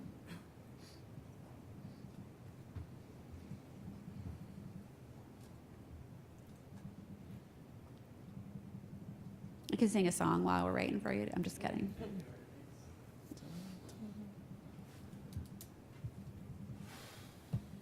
So the idea of the June training, number one, is it is being used for Title IV funding, and that funding needs to be spent by the end of July. So this funding has a clock on it. So if we don't move forward with this, we have some knee-jerk decisions that need to be made with regard to that money. The other part of that money is using ESSER funds that also does have a clock on it as well. The piece with regard to timeliness of this is one that that funding source expires and we need to make that decision. Secondly, is with the vendor, we must have a contract that's 60 days out. And so for months I've been attempting to try and get on the board agenda, and we're at that 60. We're at 58 days today. So I got a 2-day grace period. So we're at that do or die timeline.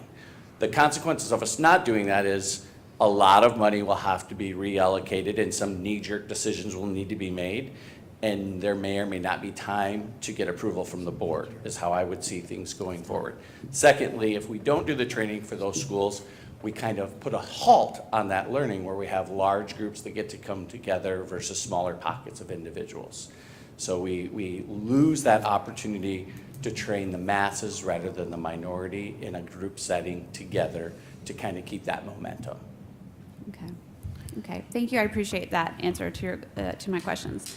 I just want us, again, just from a very practical standpoint, the money's been set aside. It's coming out of Title IV. It's not money that can go towards other things. It's being used. We've got all the schools and the teachers who have shared about how how it has helped them so much. And so for us to now come and say, I know it's helped you, but we're pretty much putting a halt on it. And I don't know where the board's going to go from here, but it kind of sounds like we're getting to a place where we don't want to do it at all.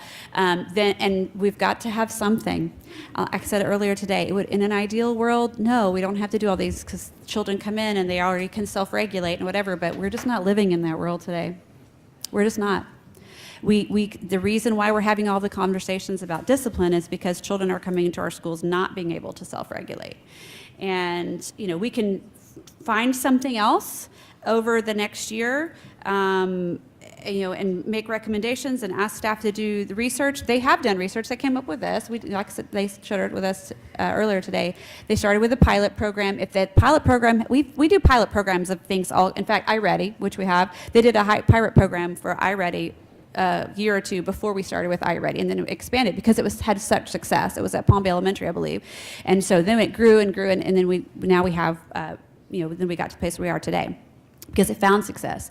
And so we do pilot programs with all kinds of things. And so there's a reason why it moved forward. Again, from a very practical point of view, think we need to approve it and allow these schools to continue on. And if we want to spend the next year, say, there's got to be something else better out there, let's do the work. But let's not jerk the rug out from underneath these schools and leave them really without the training that they're hoping to get, they were planning to get to do this work. Thank you, Ms. Campbell. Mr. Trent.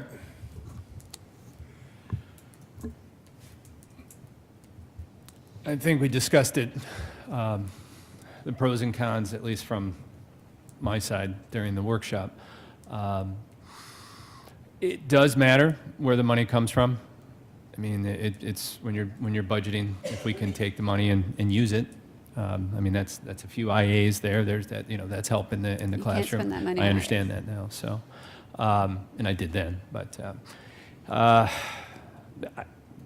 I was hoping to possibly say, move this down the road a little bit. We're so close to getting a superintendent. I would like to have some input from he or she on that topic, but from what I hear, it's really not an option. I also said to Mr. Reed that I assumed it was going to go forward, but we're going to have lots of eyes on this because, just like Ms. Wright said, the data's not backing it up right now, and we have limited time in a classroom as it is. I know times are different, but boy, we went to school without conscious discipline. We got through somehow. So I hope the data, if this passes, I hope the data bears out that it helps, because this is a small drop in the bucket if it works and it helps out. I'm not convinced of that, but we do have to give some things up to the professionals. So I think you kind of see where I'm going. Okay. Just so that everybody understands, there are a lot of other expenditures that you can utilize this funding for besides the training and stuff like that, but it's on there, and But I not could for read them staff. off. There's some stuff on there, but it's not, I think people's decisions are not based on that right now, so. Okay, everybody had a conversation? No, I need to follow up. Okay. Because, Mr. Susan, you feel the need to clarify every time I make a statement, so I'm going to clarify as well. If you were paying attention in the workshop, the training is the program. The training itself is the program. That's it. That's how it works. And I'm going to say to my fellow board members, March 27th and March 30th, these attachments were added to your agenda. Every single board meeting, there's some surprise, gotcha, motivating movement to make some wild decision, putting staff and staff that's about to be appointed in curious positions. Respect the people that work for us to ask these questions ahead of time. There was plenty of time to do so. Thank you. Okay. All right, am I allowed to speak Yeah, you're again? allowed to go. All right, I'm going to Here we go one go. more time with this. So, again, asking questions, and you can't have a conversation, Ms. Jenkins, unless we're in the sunshine. So I have to bring this up in front of you guys, and I'm expressing my concerns with why I think it maybe isn't the best decision for our school board. And then now, as we look at the data that's being collected, that kind of substantiates what my concerns are. So whether or not you agree with it or disagree with it, I feel fairly confident that there's professional development that exists out there that this $225,000 will be able to be used for in a different arena. So just to be clear, again, we can't talk about this until we're here. So I'm sorry that the element of surprise exists, but this is how it works with Sunshine Law. We have to bring it up when we're at a board meeting. So that's why I brought it up at the board meeting instead of talking with staff ahead of time when I still would have to have this conversation in front of everyone at a board meeting. So again, I just feel like this data substantiates everything that I'm concerned about with, is this the best program? I have read the book. I'll happily give it to you. I have a copy of the founder who created Conscious Ms. Discipline. Wright, I read the book. Miss Jenkins, Thank you. please Yeah, wait. that's- for Mr. the Susan, time point of for order. conversation. No, point of order to you. Yeah, you're interrupting. You're literally interrupting me Ms. Okay, Wright. but when she's I'm directing her Miss- comments to Mr. me, Gibbs, Mr. can you Susan. please find point of Mr. order here? Susan, Mr. she's Gibbs, directing can you her please comments come to in? me. Mr. Gibbs, should she be directing her comments to me or the board chair? All comments should go through the board chair. Thank you, Mr. Gibbs. And It is also you're clear out that of people need help regulating their emotions and responding appropriately. It is very clear. I'm not in favor of it. I don't know where the rest of the board lies. So we'll have to make that decision tonight. All right. Do I hear any other discussion? Yep. Okay, Ms. Jenkins? Yeah, I so think this Ms. will be the Wright final round. made a You're comment. supposed to adjust to the, guys, please don't, please don't, please don't. This is a contentious time. Let's just get through it. Ms. Jenkins, if you can address me since you. I'm not addressing Ms. Wright. I said Ms. Wright made a comment. Thank you. So the sunshine applies between board members. That doesn't stop us from discussing our questions with staff ahead of time. That doesn't stop it at all. And there would be potentially no need to have the conversation in sunshine if your questions were answered by staff members. If you didn't like those answers, then yes, that conversation would be in the sunshine. My issue is that those questions weren't inquired ahead of time. And again, The presentation that was sent today, or presented today, was posted on March 30th. Plenty of time to review the data that was presented today and ask questions ahead of time. Out of respect of our staff, we should be doing that. Also, the respect of the time of our staff. Every single board meeting, these conversations come up, and we stay here until 10:30 at night discussing things that could have potentially been avoided by asking the questions ahead of time. Okay, thank you. Any other discussion? Ms. Jenkins? I'm sorry, Ms. Wright. Sorry. No? Okay. So let's call a question. All in favor signify by... Let's clarify what we're voting on. Yeah, we're voting on whether we are going the attachment for conscious discipline outside of the other items. So what we're supposed to do is vote on this, yay or nay, and then... You're voting on the amendment to remove loving Right, guidance. right. And then are we going to vote on conscious discipline separately? If it will approve the item without loving limits, so loving limits will not be approved.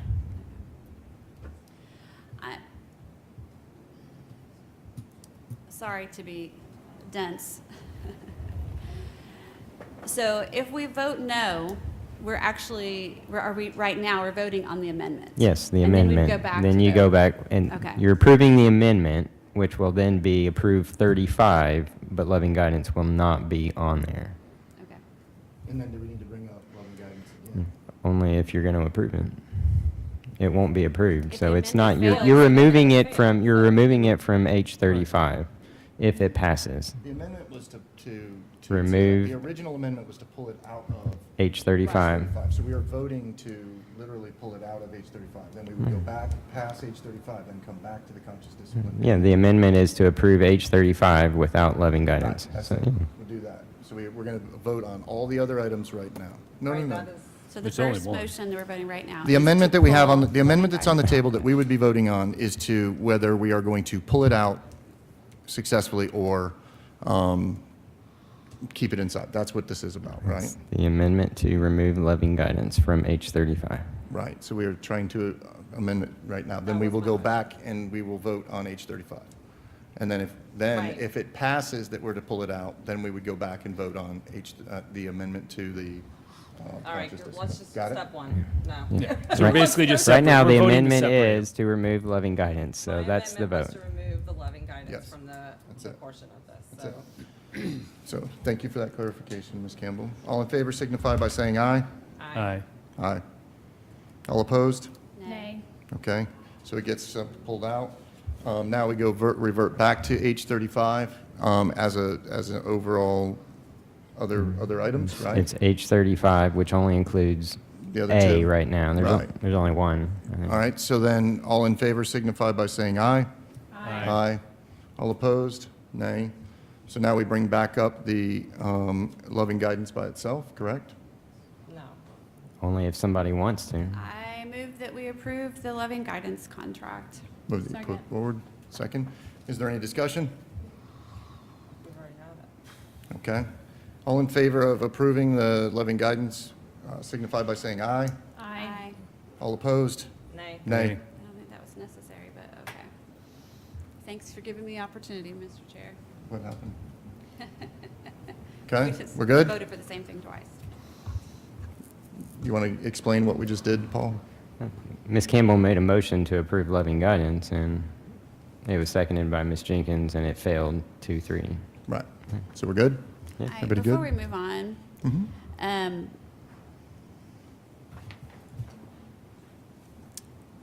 I hope that you guys would be willing to work with staff to come up with something to kind of help develop. I mean, I'm sure they're scrambling right now. They've probably already been scrambling for the last 15 minutes that we've been having this discussion, because we've got to have things in place for our staff.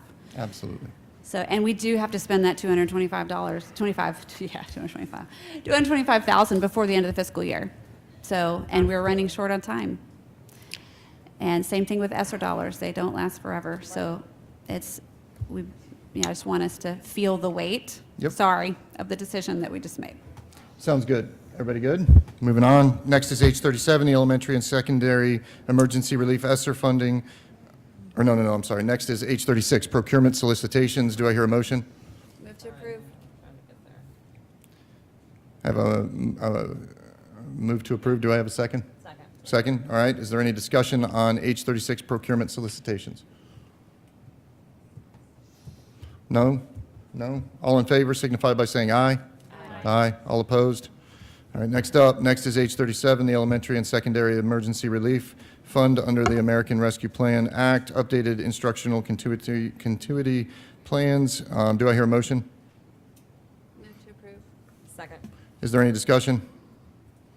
All in favor signify by saying aye. Aye. All opposed? All right. Next is H38, Transportation Incentive Proposal. Do I hear a motion? I move to approve. Second. Is there any discussion? I know we're going to have some good stuff here. Who wants to speak first? Well, why don't you take it last, because this was your baby. Anybody else have any other conversation? No, I just want to thank staff for doing the work to make this happen. Ms. Jenkins? Again, I just believe this is a step in the right direction. I want to thank staff and the many groups that had to come together to put something like this together. I understand it's not a long-term solution, but again, it's just another opportunity for us to say thank you for those of us that are, for those of you that are, in this case, getting our children to school. So, thank you. Ms. Wright, this was kind of your baby. Can I go and then just leave it to Yeah. you? All right. So I want to say thank you to all of our bus drivers who were out there that gave that little bit of extra. There were a lot of individuals who, at the last minute, decided to fill the gap. And not many people understand, but across the state of Florida, there are other school districts who don't have people that step up to get the kids to school. So literally, there are other school districts that went on had schools opening at different times, had less bus drivers moving around, but our staff stood up and said, we will cover extra runs. It's amazing to think that the individuals, and just so that everybody understands what's happening, we are giving $25 to every bus driver that did an extra run since January. We're honoring them for stepping up and doing more. For each run, sorry, for each run. For each run, not just, yeah, you got $25.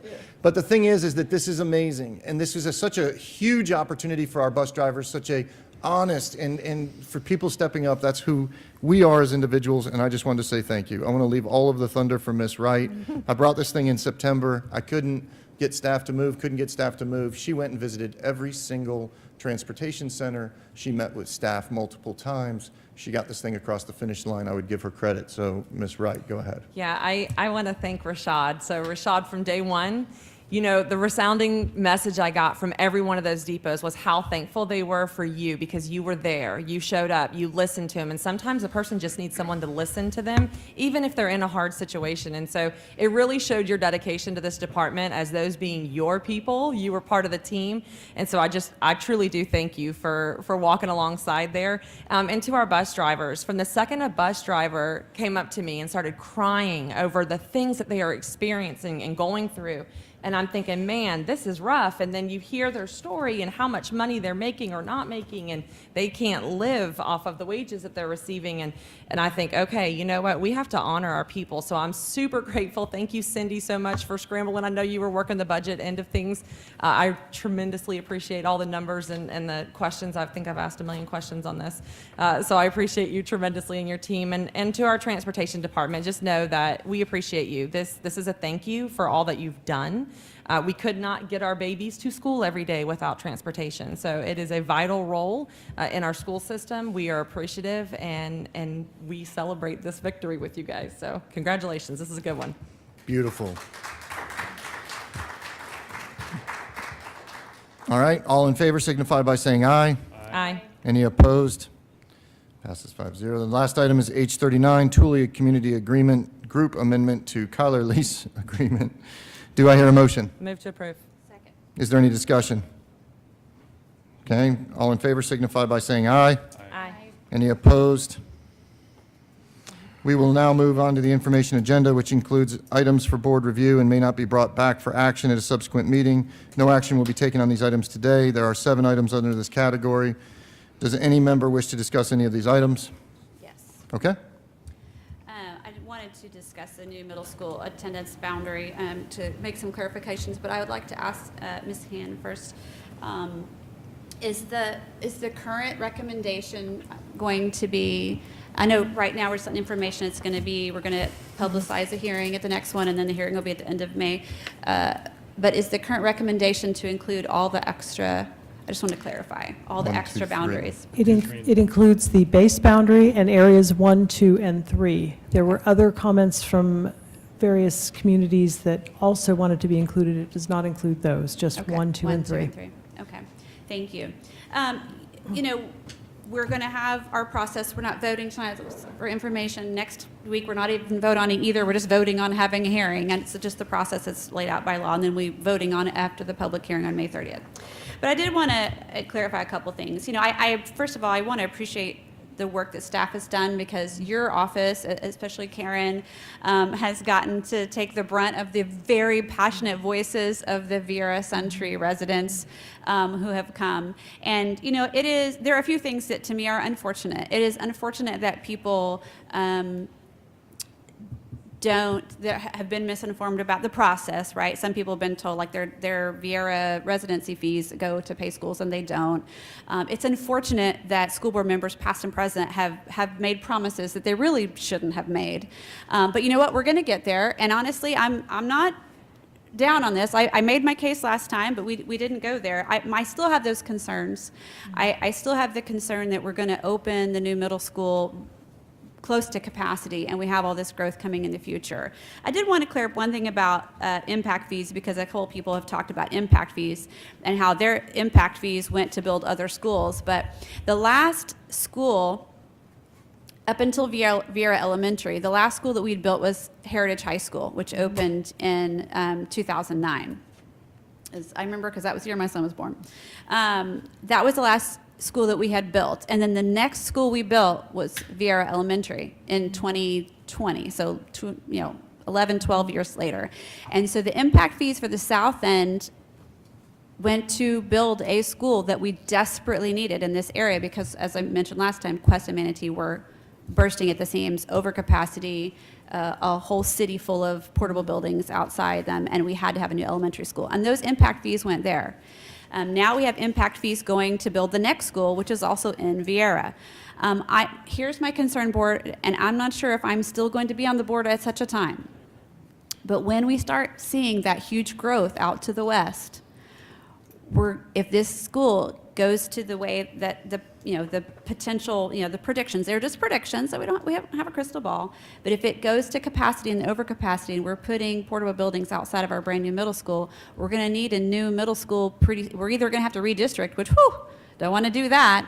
Certainly, I don't want to be on the board when that happens.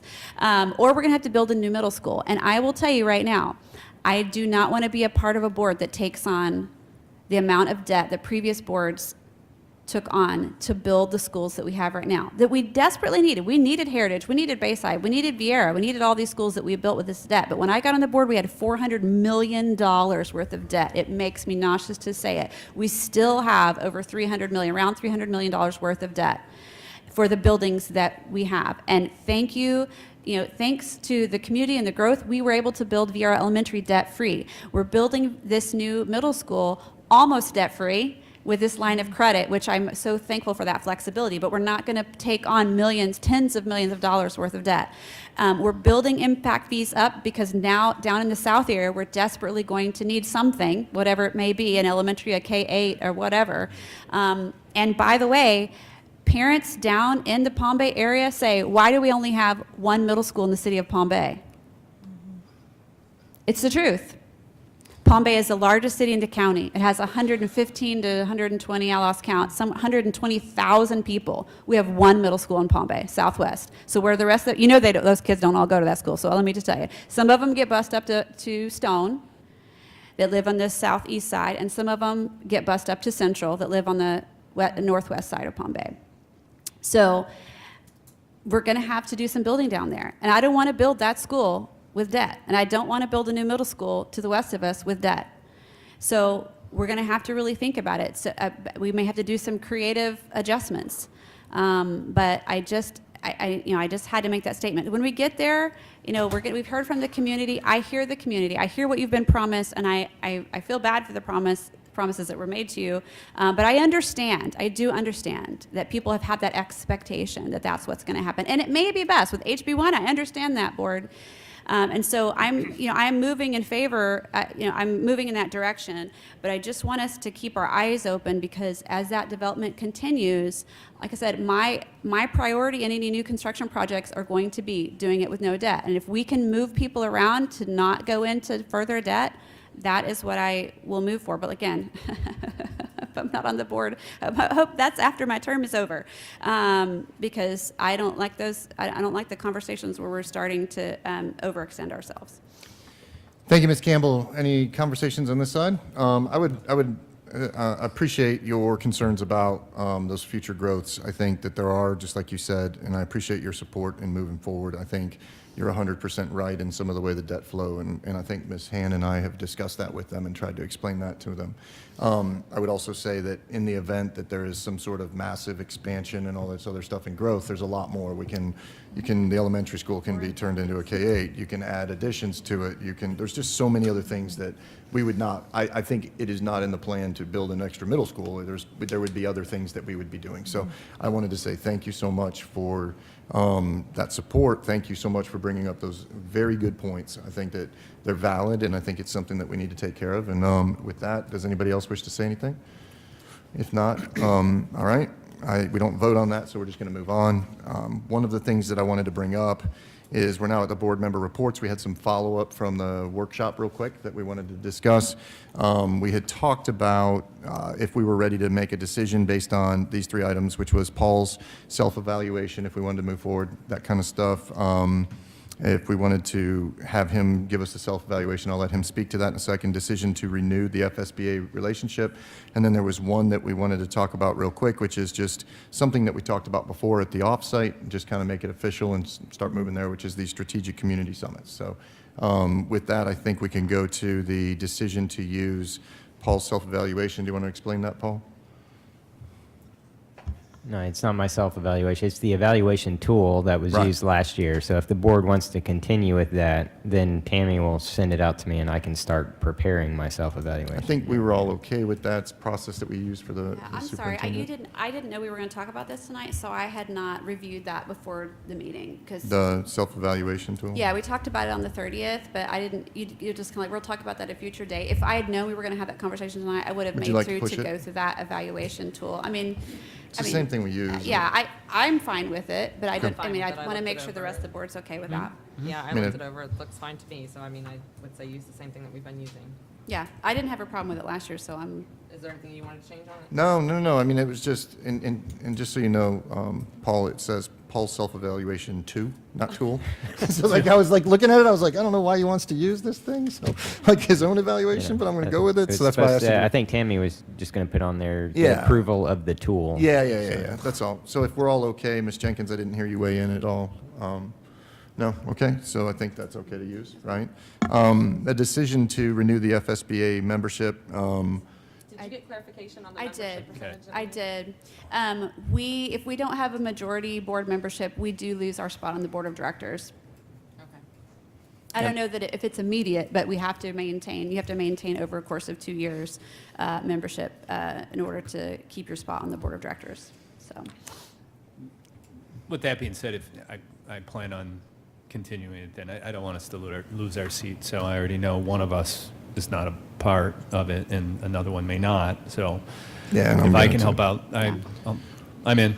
All right, so I think, and just so you know, everybody, I plan on joining the other one also, so that we're a part of both of them. I think that the representation. So that was my big question, was the fact that our budget, majority of it consists of that FSBA dues. So do we have the ability Yes. to be a part of more than one organization? So a couple of years ago, Ms. Deskovich and I were put into this position, and we allocated the funding to be able to be a part of both of them. So that was clearly stated and clearly put in. Now, I'll go back and check that, but that is the intent of the board, so we should have no problem, because I will be joining. Okay? Yeah. Okay, I mean, it's pretty simple. Yeah, and I'm planning to renew my membership as well. If you can take notes for Tammy, I'm sure she's listening tomorrow in the future. Cool. And then the last thing, it just we were discussing this just a couple of days ago about putting it together. It's something that we had talked about it in the retreat, just talking about some strategic meetings with the community. So dealing with veterans, dealing with faith-based support opportunities, stuff like that. One of the things that we could do that's really good is have meetings, and I would work with Ms. Han about setting up some of these topics, some of these dates and stuff like that. But what we would do is announce, hey, we're going to have a summit based on, you know, veteran support. And then what we would do is at another meeting in a month or two, we would have a meeting with all the veterans groups that would sit down and talk about, do we want to expand our OTC programs? Do we want to work on a pipeline for hiring? Do we want to do curriculum alignment with some of their opportunities like Boys and Girls State? And basically what it does is it brings the community to us and we communicate back and forth. And maybe the veterans was a bad one, but we have, the other one is like a faith-based support and opportunities summit where we would find that all of the churches coming in, see what they can help out with, what the needs of the principals are, and those things. So if the board would agree to it, then Sue and I could go ahead and sit down and put together that scope and Just to be come out. clear, because I want to make sure I'm not confused. I know we had discussed the fact of maybe possibly taking board meetings to different cities. Is that this is different, what you're It is. saying, than what that is? So creating a summit that will bring different. And to be honest with you, it's, if you guys don't want to do it, if you guys are saying, hey, it would be separate. So Sue and I had spoken about going to the different cities and that whole scope, and she had some really interesting input on what that would look like when we got there, talking about collaboration. She said there's some great examples in COCO and others that she wanted to do. Go ahead, Ms. Sue. Right. So what I spoke about is rather than having a board meeting per se, where you conduct normal business, that the true agenda is a collaborative effort between city council and the school board. And we have a lot of things to talk about together. And it may depend on the community. So COCO, for example, has been super supportive of a lot of our programs in a financial way, and we want to recognize their council for their work in that regard. We have joint programs such as the community school at Endeavor that COCO has been very supportive of. So we want to talk about those things and what we can do in addition to what we are already doing. We have a number of our municipalities as well as Brevard County where we share facilities. We have rec agreements. The Hoover example is a good one that was just approved. So I think we have some things to talk about, and I would imagine on the municipal side, they have some interest in some of our work as well. Workforce development is probably a big one. Are there things that we can do to support, for example, Palm Bay, the Firefighter Academy, Law Enforcement Academy, the wastewater treatment plant operators? Like, that's a huge West Melbourne need has one too. on the municipal side. So I would imagine that the cities would have an agenda, and we would have an agenda of joint items for discussion. And so rather than a board meeting per se, a business meeting, we would have a collaborative discussion about these items of concern to both of us. And some of the other school boards, what they do is they have their actual meeting, but when Sue brought that up, I was like, that's the perfect play, because we don't want to bring it up to where we're talking about items that people couldn't travel from around this county, but actually getting into the nuts and bolts of collaborating with our cities, which is part of it. So no, that's separate. So the other piece though is like 4 of these that we would do that are also aligned towards our strategic planning that we do. So like you have support through volunteers, right? Well, faith-based could be part of it. You could also do the other thing. So the idea is we'd like to sort of put together a couple of these ideas that were like veterans, some of the volunteer supports from the churches we talked about on the January date, bring that back to you guys in a series of possible summits. And all it is a couple of staff members, community coming in and collaborating. That's it. And it just gives them an opportunity to discuss with us rather than this kind of setting the needs. So the people attending would be a couple of staff members with us as the board, and Sure. then the people that we invite in. And it would be so if we did the veterans, it would be, and they're asking, just so you know, so it'd be the generals from Patrick, the generals from the Space Force, the generals would come, they would talk about, hey, we have these retiring officers that could be good teachers maybe, right, for your ROTC programs. Also, we have that if you have a need for teachers, we'll put your jobs out on our job site. Like, there's a lot that we can do in that space if we just sat down collaboratively, and there's just a couple of them. So just wanted to kind of throw it on their strategic community summits to make sure we're still on pace, and then come back to you guys with a plan. So I really like the idea and I hope that we can do that moving forward. I have a hesitation. My hesitation is who we have sitting in that seat who's putting on all the hats. So I don't want to, and who we will be having sit in that seat shortly, within the next couple months, who I think these kind of conversations would be a great way to induct the new person into the community. Yeah. So I don't want to put too much on staff when they're already overtaxed right now, trying to finish up some things at a pretty strategic time of year. But if, whatever Sue is willing to do, to get started, even if we just get him scheduled. But like I said, we're going to have a new Yes. So there captain was of the ship very soon. Just so everybody understands, there was no intent that this would be happening anytime before we have a new superintendent. It would be, Okay. we might announce them, but like the meetings definitely as a part of the strategic planning and stuff like that would be out there. Yeah, Because Sue has reminded me, when is that vacation you're taking that we cannot touch? July 14th. Yes, so I am making sure that I am honoring that. The idea is just if we can collaboratively work with some of our major groups that also align with our strategic planning, and then just do it that way. It's not like we're going to be inviting everybody, but just a couple of them and start that process. That's No, all. I'm all in favor of getting our community to be able to come and meet with us and kind of hear ideas that we can partner with them. So I don't see any downside to that Cool. for our district at all. All right, anybody else have any other discussion on this item? Okay, we're now at board member reports are completed. Does any other board member have anything further that they'd like to report on? Sat all day yesterday, sat all day today too. Sat all day yesterday online on the FSBA nominating committee, and you should have gotten a report. We put out a slate of officers that we'll be voting on in June. So if you want to ask me about them, that's not a sunshine issue, so I would be happy to share with you, but I feel good about who we put forward as our slate of officers that we'll Tim vote from on. this summer. Okaloosa is going to be amazing. Yeah. He is. So, I mean, we have to vote on them. Yeah, We have to vote on them. Well, I'm I thought we haven't advocating voted for. yet. Also, I'm probably gonna remind this next time, but I want us to get some more lead time to be thinking about this. But the first week in May, I believe, is and I can't remember the name of it, but it's the cafeteria. Oh, what do you call it, Mr. Wilson? Or the the superhero cafeteria week, and I'm gonna get some hairnets for us, and get Kevin to get it. And so I'm gonna put it forth a challenge I look board. forward. Everybody needs to go volunteer in a cafeteria that week. All right. All right, and dress up and wear the hairnet. Anybody else? Thank you for that. Yeah. Hairnets, Hairnets, stuff like cafeteria, that. Listen, superheroes, I love got it. it. I got it. I would like just to remind the board members, since it's been a little bit of time, that maybe if tomorrow you can get out there and say thank you to those bus drivers, mechanics, and all those individuals, and the IA, everybody, but focus on what we just did, because it's pretty amazing. So, Good stuff. Ms. Hand, do you have anything to report? No, sir. All right. There being no further business, this meeting is now adjourned.